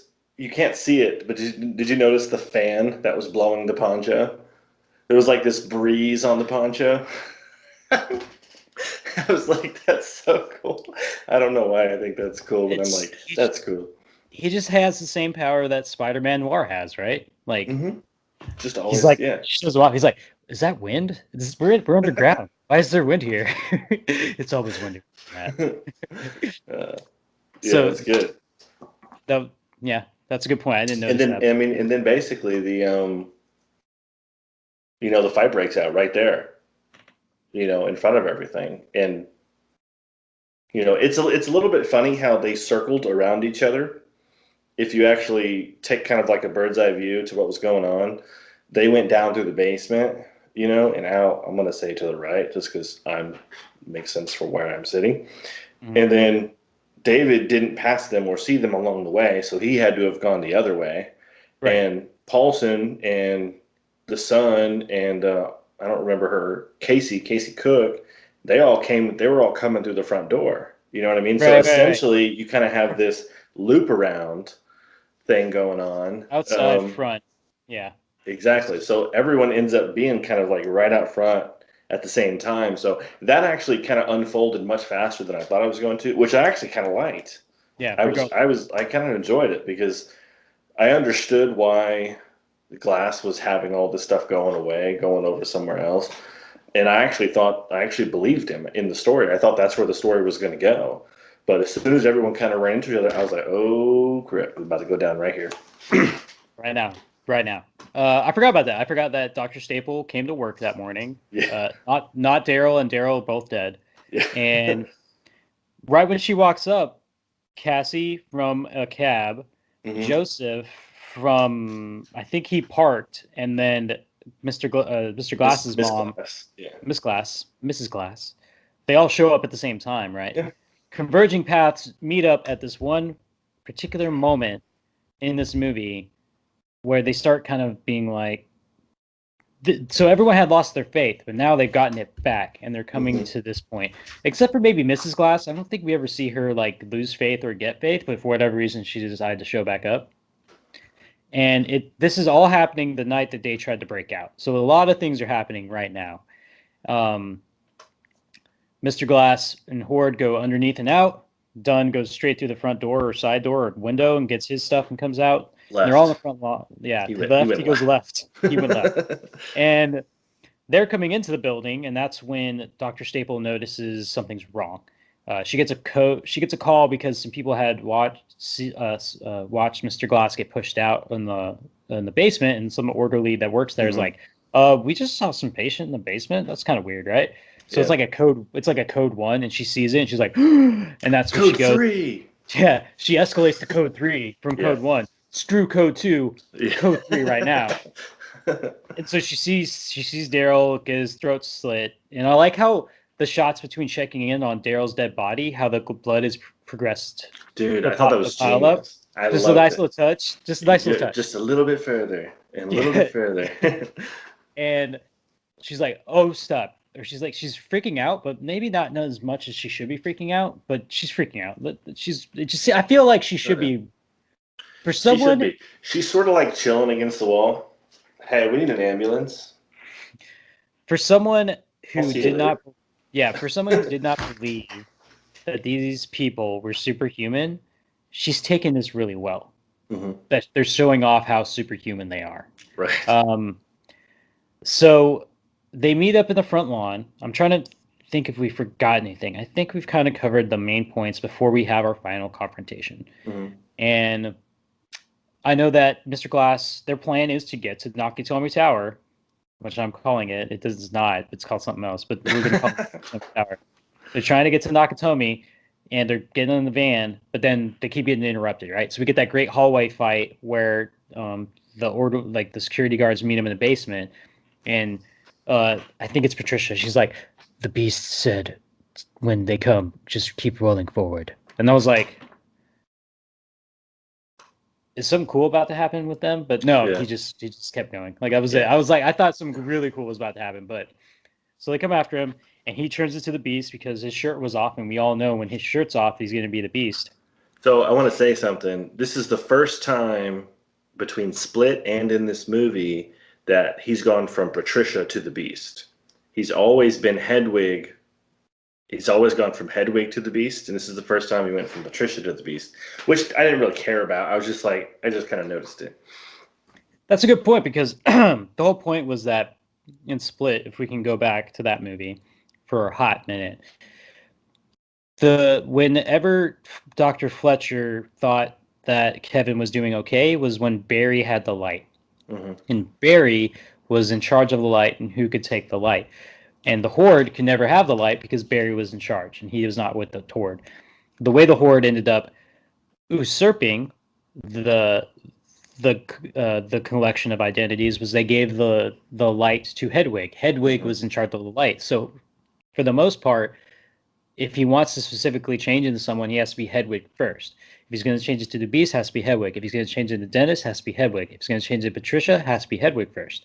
So that's a good point. Interesting.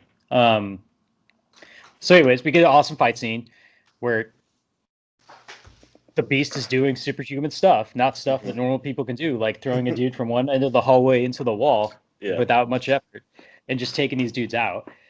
They end up getting upstairs, and again, people try and stop them, and of course, the Beast is just taking them out, like just left and right. These are all security guards at this point, not any police officers. They're just security guards.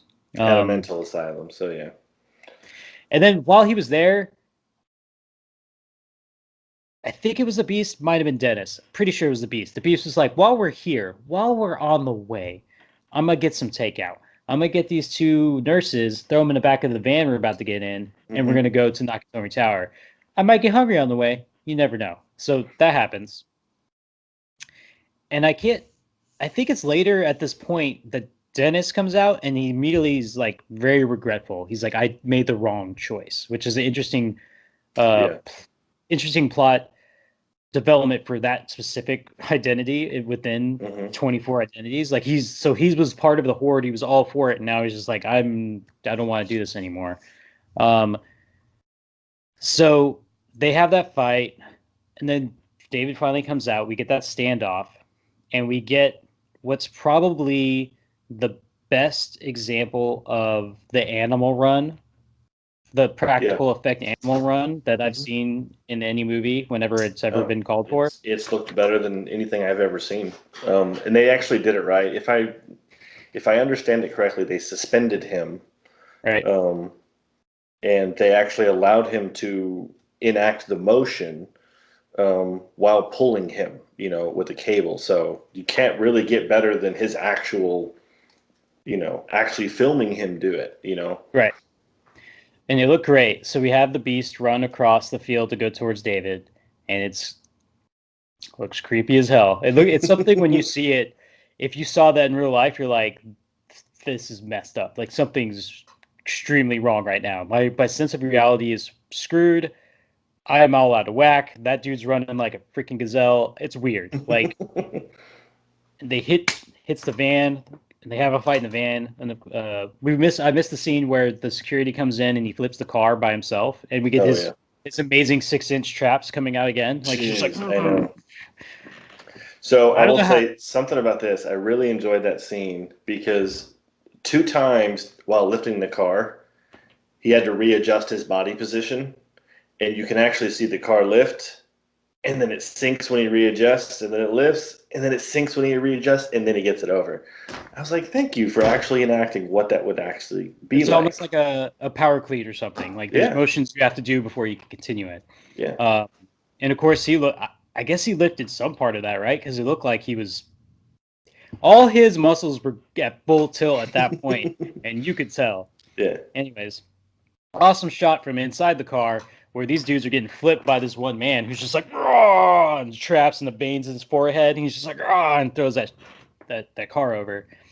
And then they're going back at the fight. Sorry, this is before that. Go back to the fight, hitting the car a bunch. It's getting dented. It's moving way too much for people who are fighting next to a car, right? It's getting lifted onto 2 wheels and coming back down. So these are all evidence where it's like for a 1-ton van. Yeah. Yeah. And each time we're in this final climactic battle, we go back to watch. We get a shot occasionally from a camera, right, as opposed to just the camera, the actual camera of shooting. We get the security camera footage, and I'm only bringing that up because it's going to be important later.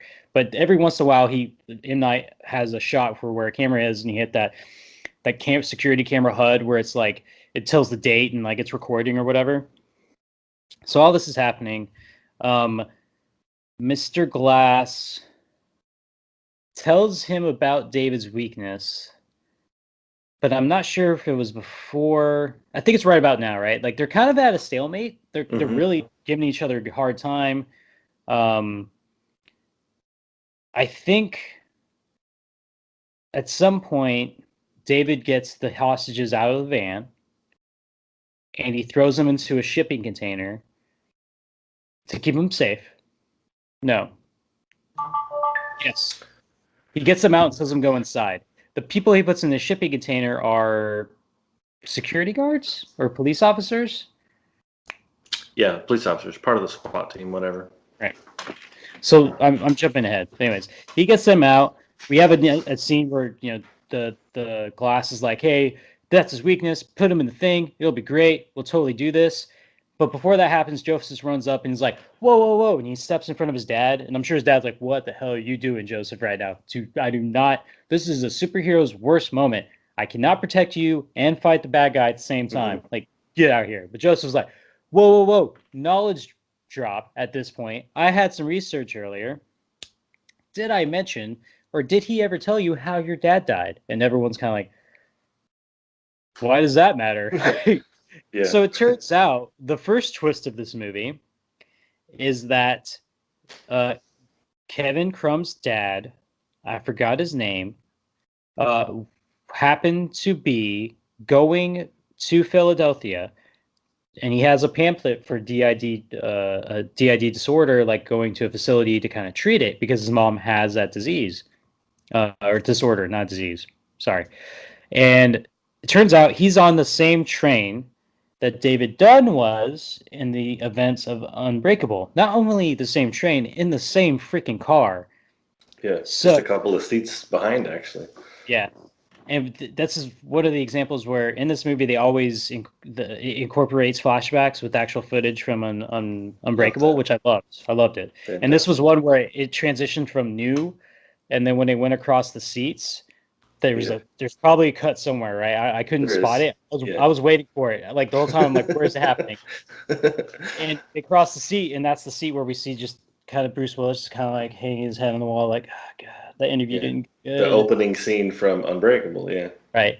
And so what ends up happening in Glass I forgot Mr. Glass finds this out because he goes through some files and stuff earlier in the movie, and he's like, and That's it. That's all we get. It's just him kind of like looking at that. But so what we learn is that in Mr. Glass trying to bring out superheroes or super beings or superhumans, unknowingly created two with the sabotage of the train.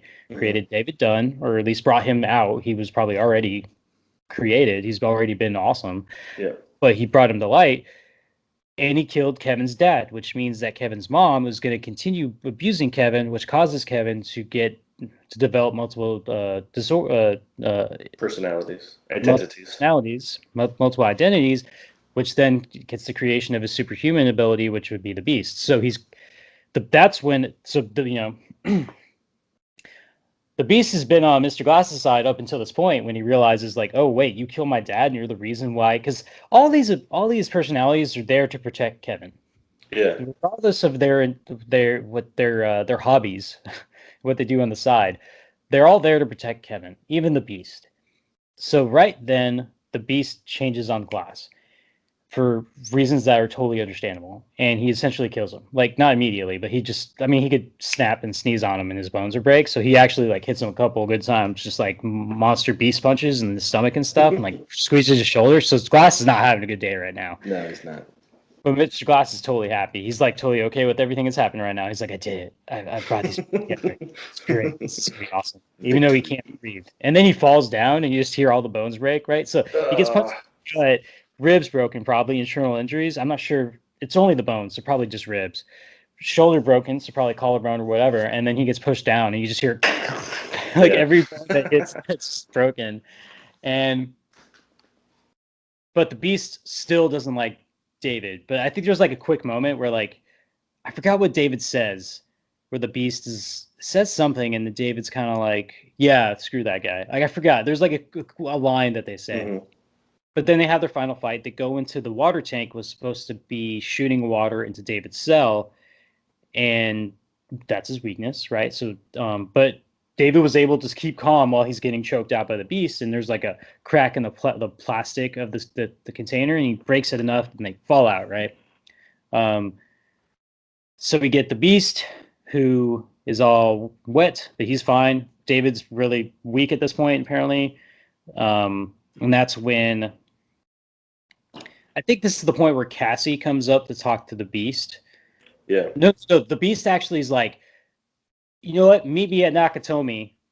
We are going to have a battle up there. Because although I agree with Mr. Glass, that idea sounded really cool. So I'm going to head that way. So he starts walking off. Like, I'm going to meet me there, man. That's where our show off's going to be.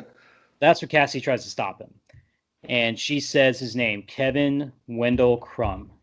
Why I remember that name and no other name, I have no idea. Kevin Wendell Crumb. And that's what the Dr. Fletcher used to say to bring out Kevin whenever some crazy stuff was happening with the Horde.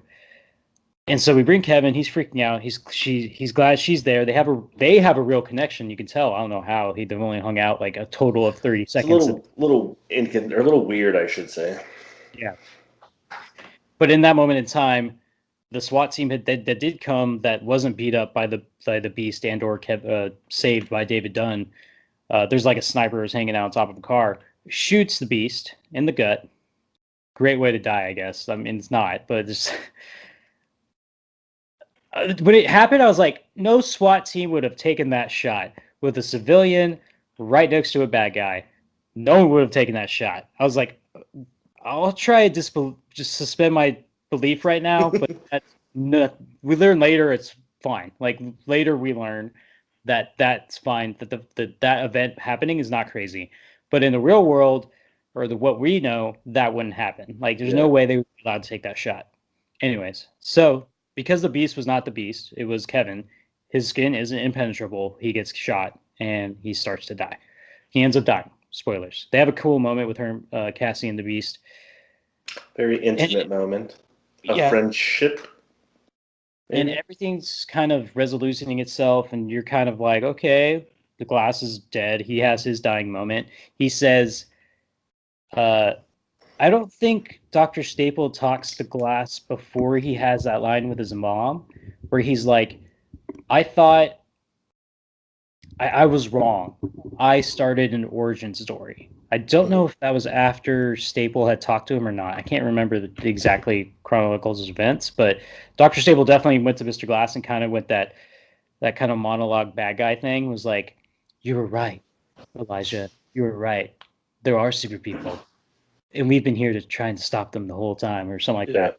I can't remember the exact chronological events, but either way, both those things happened.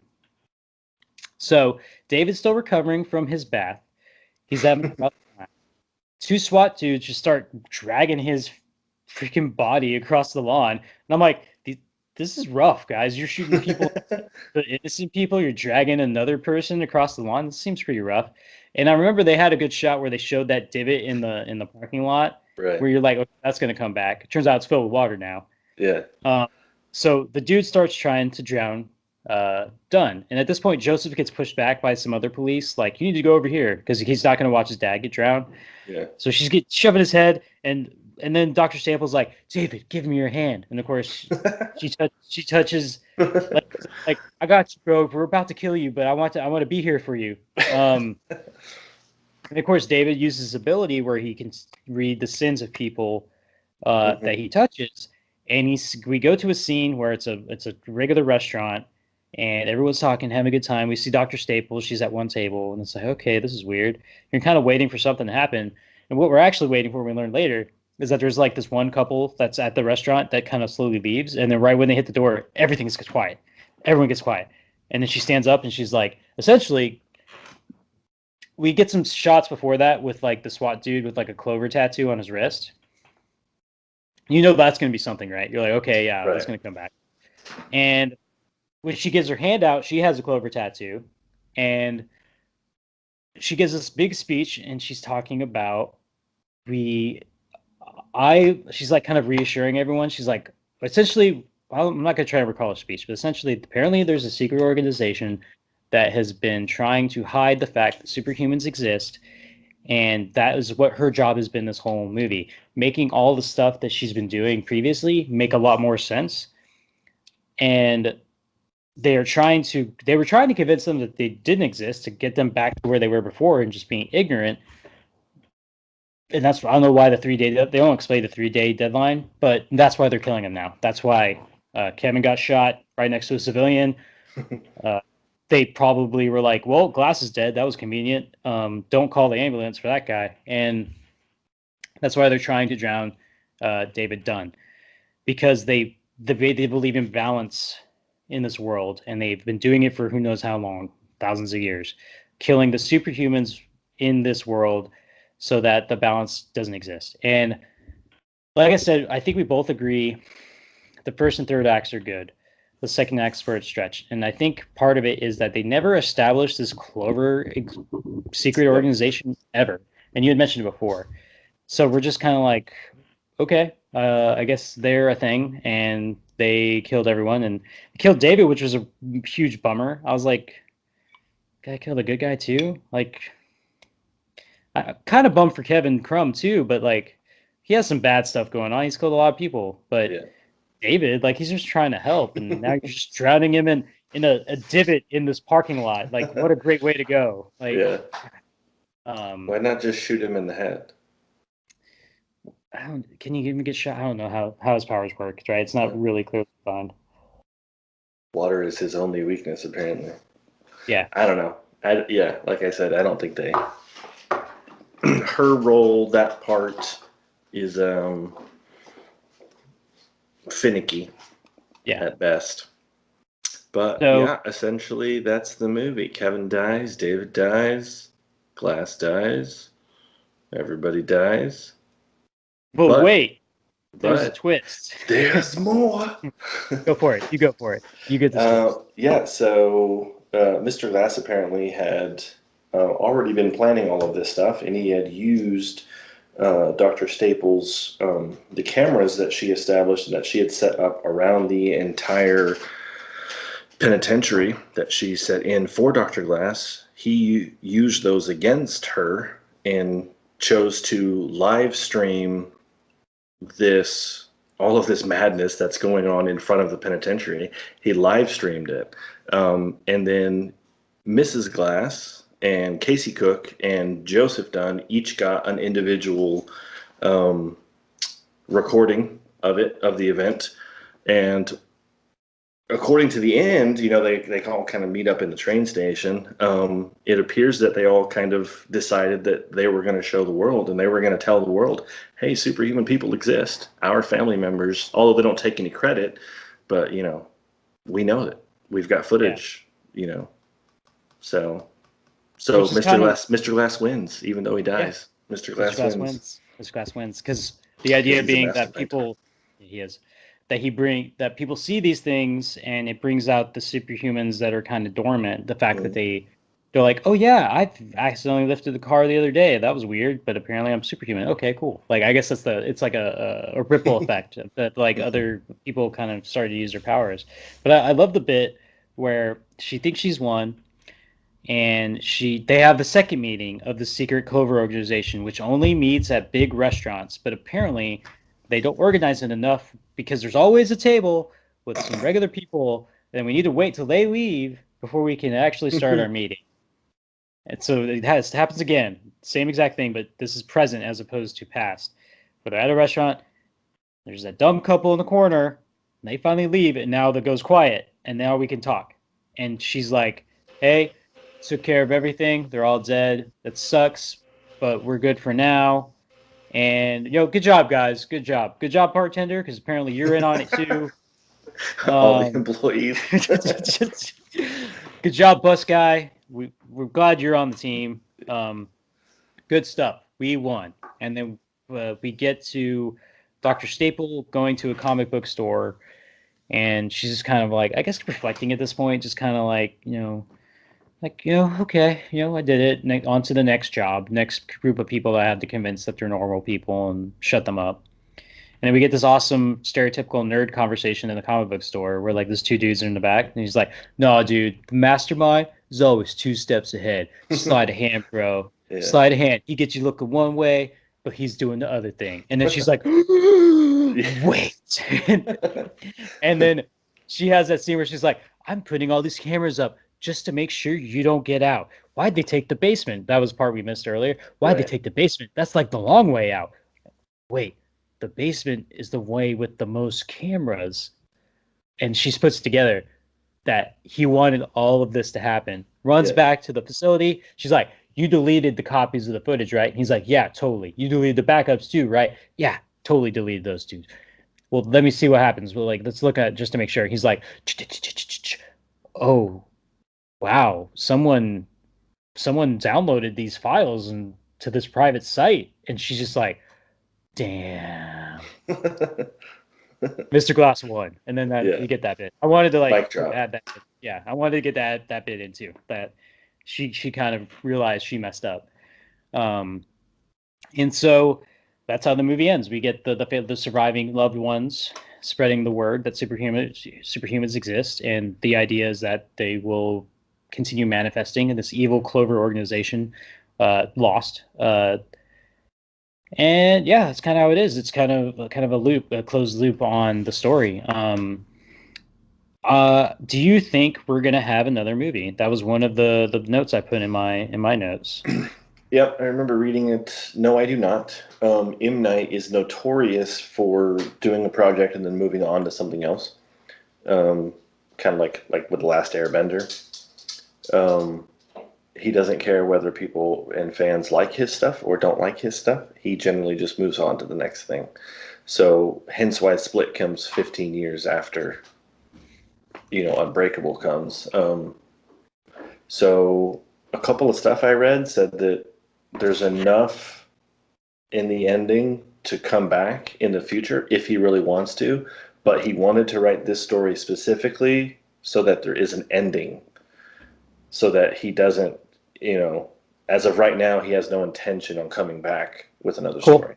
Cool. And in the climate that we currently have with comic book movies, it's tough competition to keep it going or starting your own universe. I like that. What makes it so unique is that it's different, and it started before it, and it's a much smaller scale, and it's kind of his vision of it. Like, so the whole thing started with Unbreakable and how comics are, or at least pictorial storytelling is the longest form of storytelling in the world. So he postulates, he hypothesizes that maybe comics are telling stories from back in the day that were fantastical, and over the course of time, the stories have continue through this medium. But whenever commercial stuff starts happening, we get dudes in tights, and it kind of gets lost in translation. So maybe super strength isn't necessarily I can lift a submarine above my head, but maybe people were strong. Like, so he's the powers that these superhuman characters in comic books. Maybe there's a grounded in some kind of truth. And that's an interesting question. That is what Unbreakable is kind of about. He asked that question, and that's what that movie came from. Split, the question he asked is, there's this disorder, the dissociative identity disorder, where some amazing things happen, where personalities develop their own, their body changes, the body physiologically changes, where Jane can have diabetes, but none of the other characters do. And that is an example with that disorder that actually happens. Like in real life, there are people who have this disorder that have a personality that has diabetes while the rest of them don't. Like that's all grounded in truth. So his question was, what if we take it a step further? What if a identity is given to where they believe they're superhuman? What happens then? And that's what that movie's about. And this is a culmination of all of that, and he kind of finishes it off with a relatively neat bow. But it is very, very about Mr. Glass's jacket. Then yeah, oh, yeah. It's neat. God, that jacket's so rad. Did you notice his freaking pajamas were purple too? Just like a light purple with like a light lining of purple. Mm. It was great. It was a great touch. Didn't notice. They gave him special pajamas whenever he was in the psychiatric hospital. But yeah, no, that was good. I'm trying to think, look back at my notes if there's any other things, since we kind of went through the whole story. There was no after credit scene. Ravenhill facility, yeah, remember that. When did you see each twist coming? Was a question I had. So the shadow group didn't start materializing for me until I saw that first tattoo. And I was like, okay. Because the fact that a secret organization has a tattoo has been around for a bit. Like, that happens a decent amount. Like, okay, cool. Okay. Like, I think that's right around then. Mr. Glass's whole plan, his big final plan, I don't think I saw coming until maybe his origin story line, where I was like, okay, maybe he planned all of this. Maybe not dying. I don't know if he planned on dying, but I think that's kind of where I saw him. Where did you see him coming? So I had my suspicions about the Paulson lady because she showed up out of the blue, number one, first piece of evidence that didn't make sense. And then her arguments for trying to convince them they weren't superhuman, I felt like she was stupid, which didn't make sense because she's not stupid. So yeah. I was very confused. So I had suspicions, but I will say that I didn't know it until the first scene, until David Dunn touches her and we get that flashback.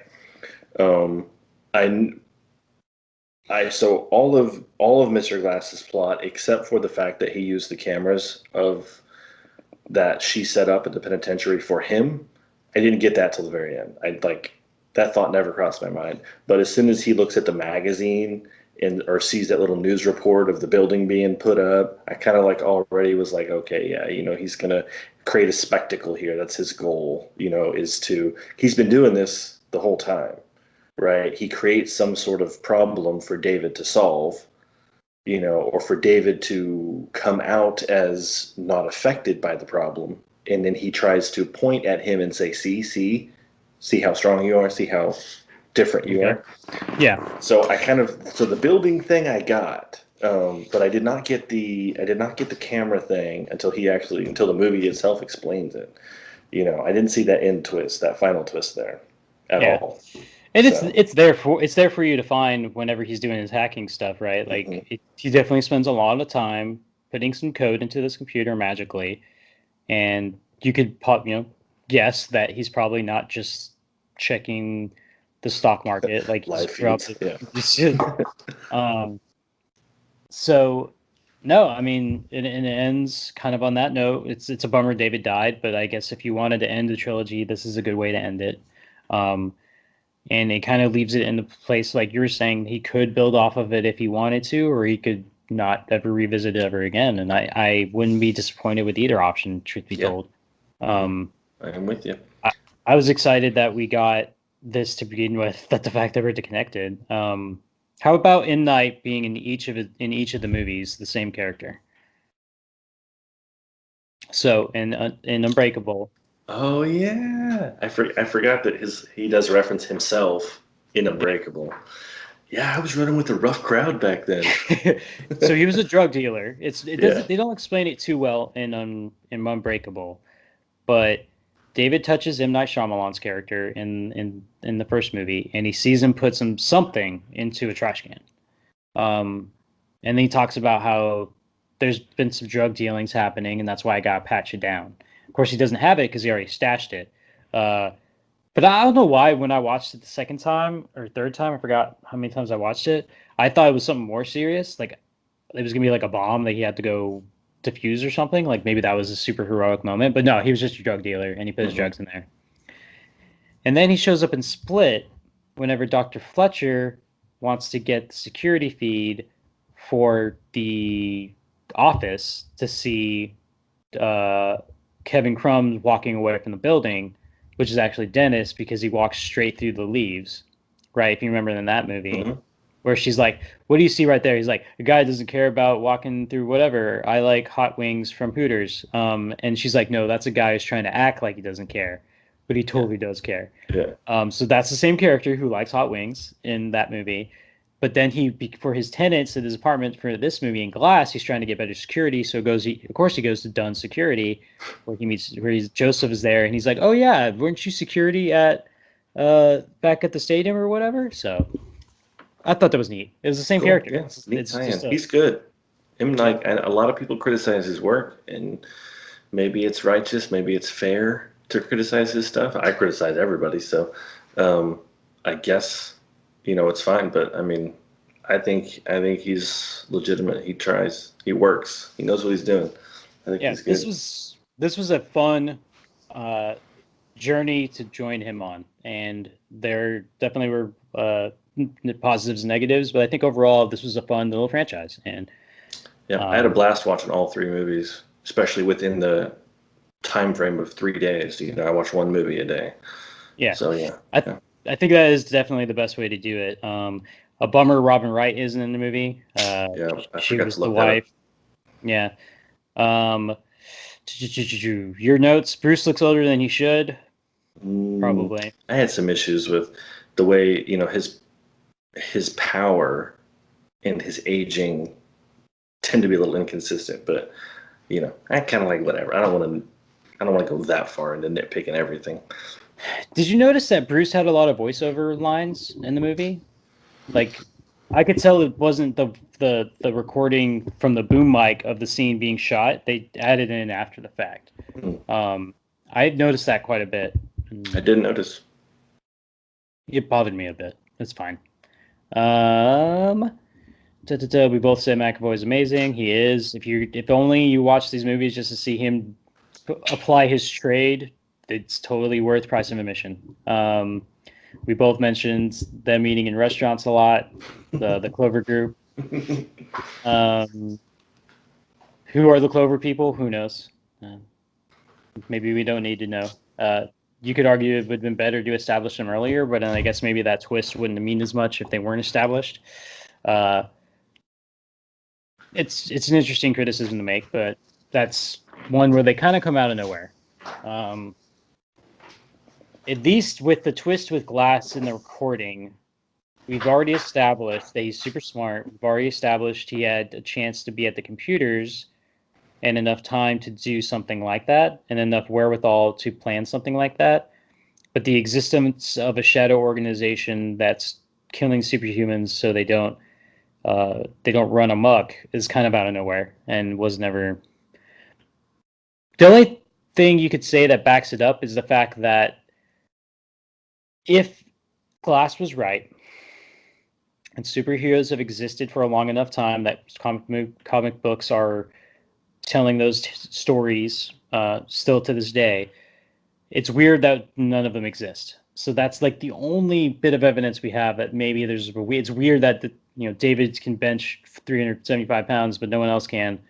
That's the only bit of evidence that I can argue on their side, but it's really not enough. Like, it's not enough to be like, okay, yeah, shadow organization with clover tattoos. That's totally, yeah. No, it's not enough, but that's okay. Again, I'm a story guy. I prefer the backstories. I would have been fine with establishing her backstory as the opening part of the film, and then you would have to you'd have to take a leap of faith when her character gets presented, that would ultimately, that you'd have to connect the dots to. You know what I mean? Because there'd be 30 minutes of time in between, so you'd have to be like, oh, okay, now it makes sense. But Gotcha. Didn't happen. So I think that is all we wanted to bring up. You mentioned the school principal tells her about finding the man that kidnapped her. That was interesting. Hey, Cassie. Hey, Cassie, come to my office. That dude that kidnapped you, he got arrested. Isn't that cool? Cool, right? Just wanted to stop you from your learning to let you know about that. Yeah, because I'm your principal. We're really close. I did like yes. learning about Cassie and where she's living now, like with a foster family, and you can tell that she's got some younger siblings and she's kind of moving on with her life. That's nice. I like that. But that was kind of a weird moment in the middle of the movie. Whatever. It's not that big a deal. It's cool. Anything else? What else? Anything else we want to bring up? Nope. I've got to get off. My wife is like trying to hustle me off anyway. Gotcha. So I've got to run. Love the talk. Glad we got to talk about it. Yeah. Movie watchers, we will have plenty more discussions. We've got Punisher Season 2 coming out here next week sometime, about Wednesday or Thursday next week. I'll have it uploaded. That's what I'm going to go do right now after this. I'm going to go watch some Punisher Season 2. You and me both, man. So yeah, we're going to go watch Punisher Season 2 so we can talk about it in a couple days. And then, yes, don't forget, Lunars Cut, guys. We'll be launching a new podcast. So you guys will get plenty of Kevin and I having all kinds of movie, TV show discussions. We're going to do it all. We like talking about stuff. We hope you guys like talking about stuff. We hope you guys enjoy listening to us talk about stuff. Kevin, take us out. So that was the first official episode of Lunars Cut. Hope you enjoyed it. It hopefully will be put into a podcast soon. Glad you guys could join us, and we will see you next time. Thank you for joining us. That was a good talk. We did it. We did a thing. Oh, my glass. Got my glass. Oh, it's right here. Cheers. Oh, I just finished it. Later, guys. All right, how do I stop recording?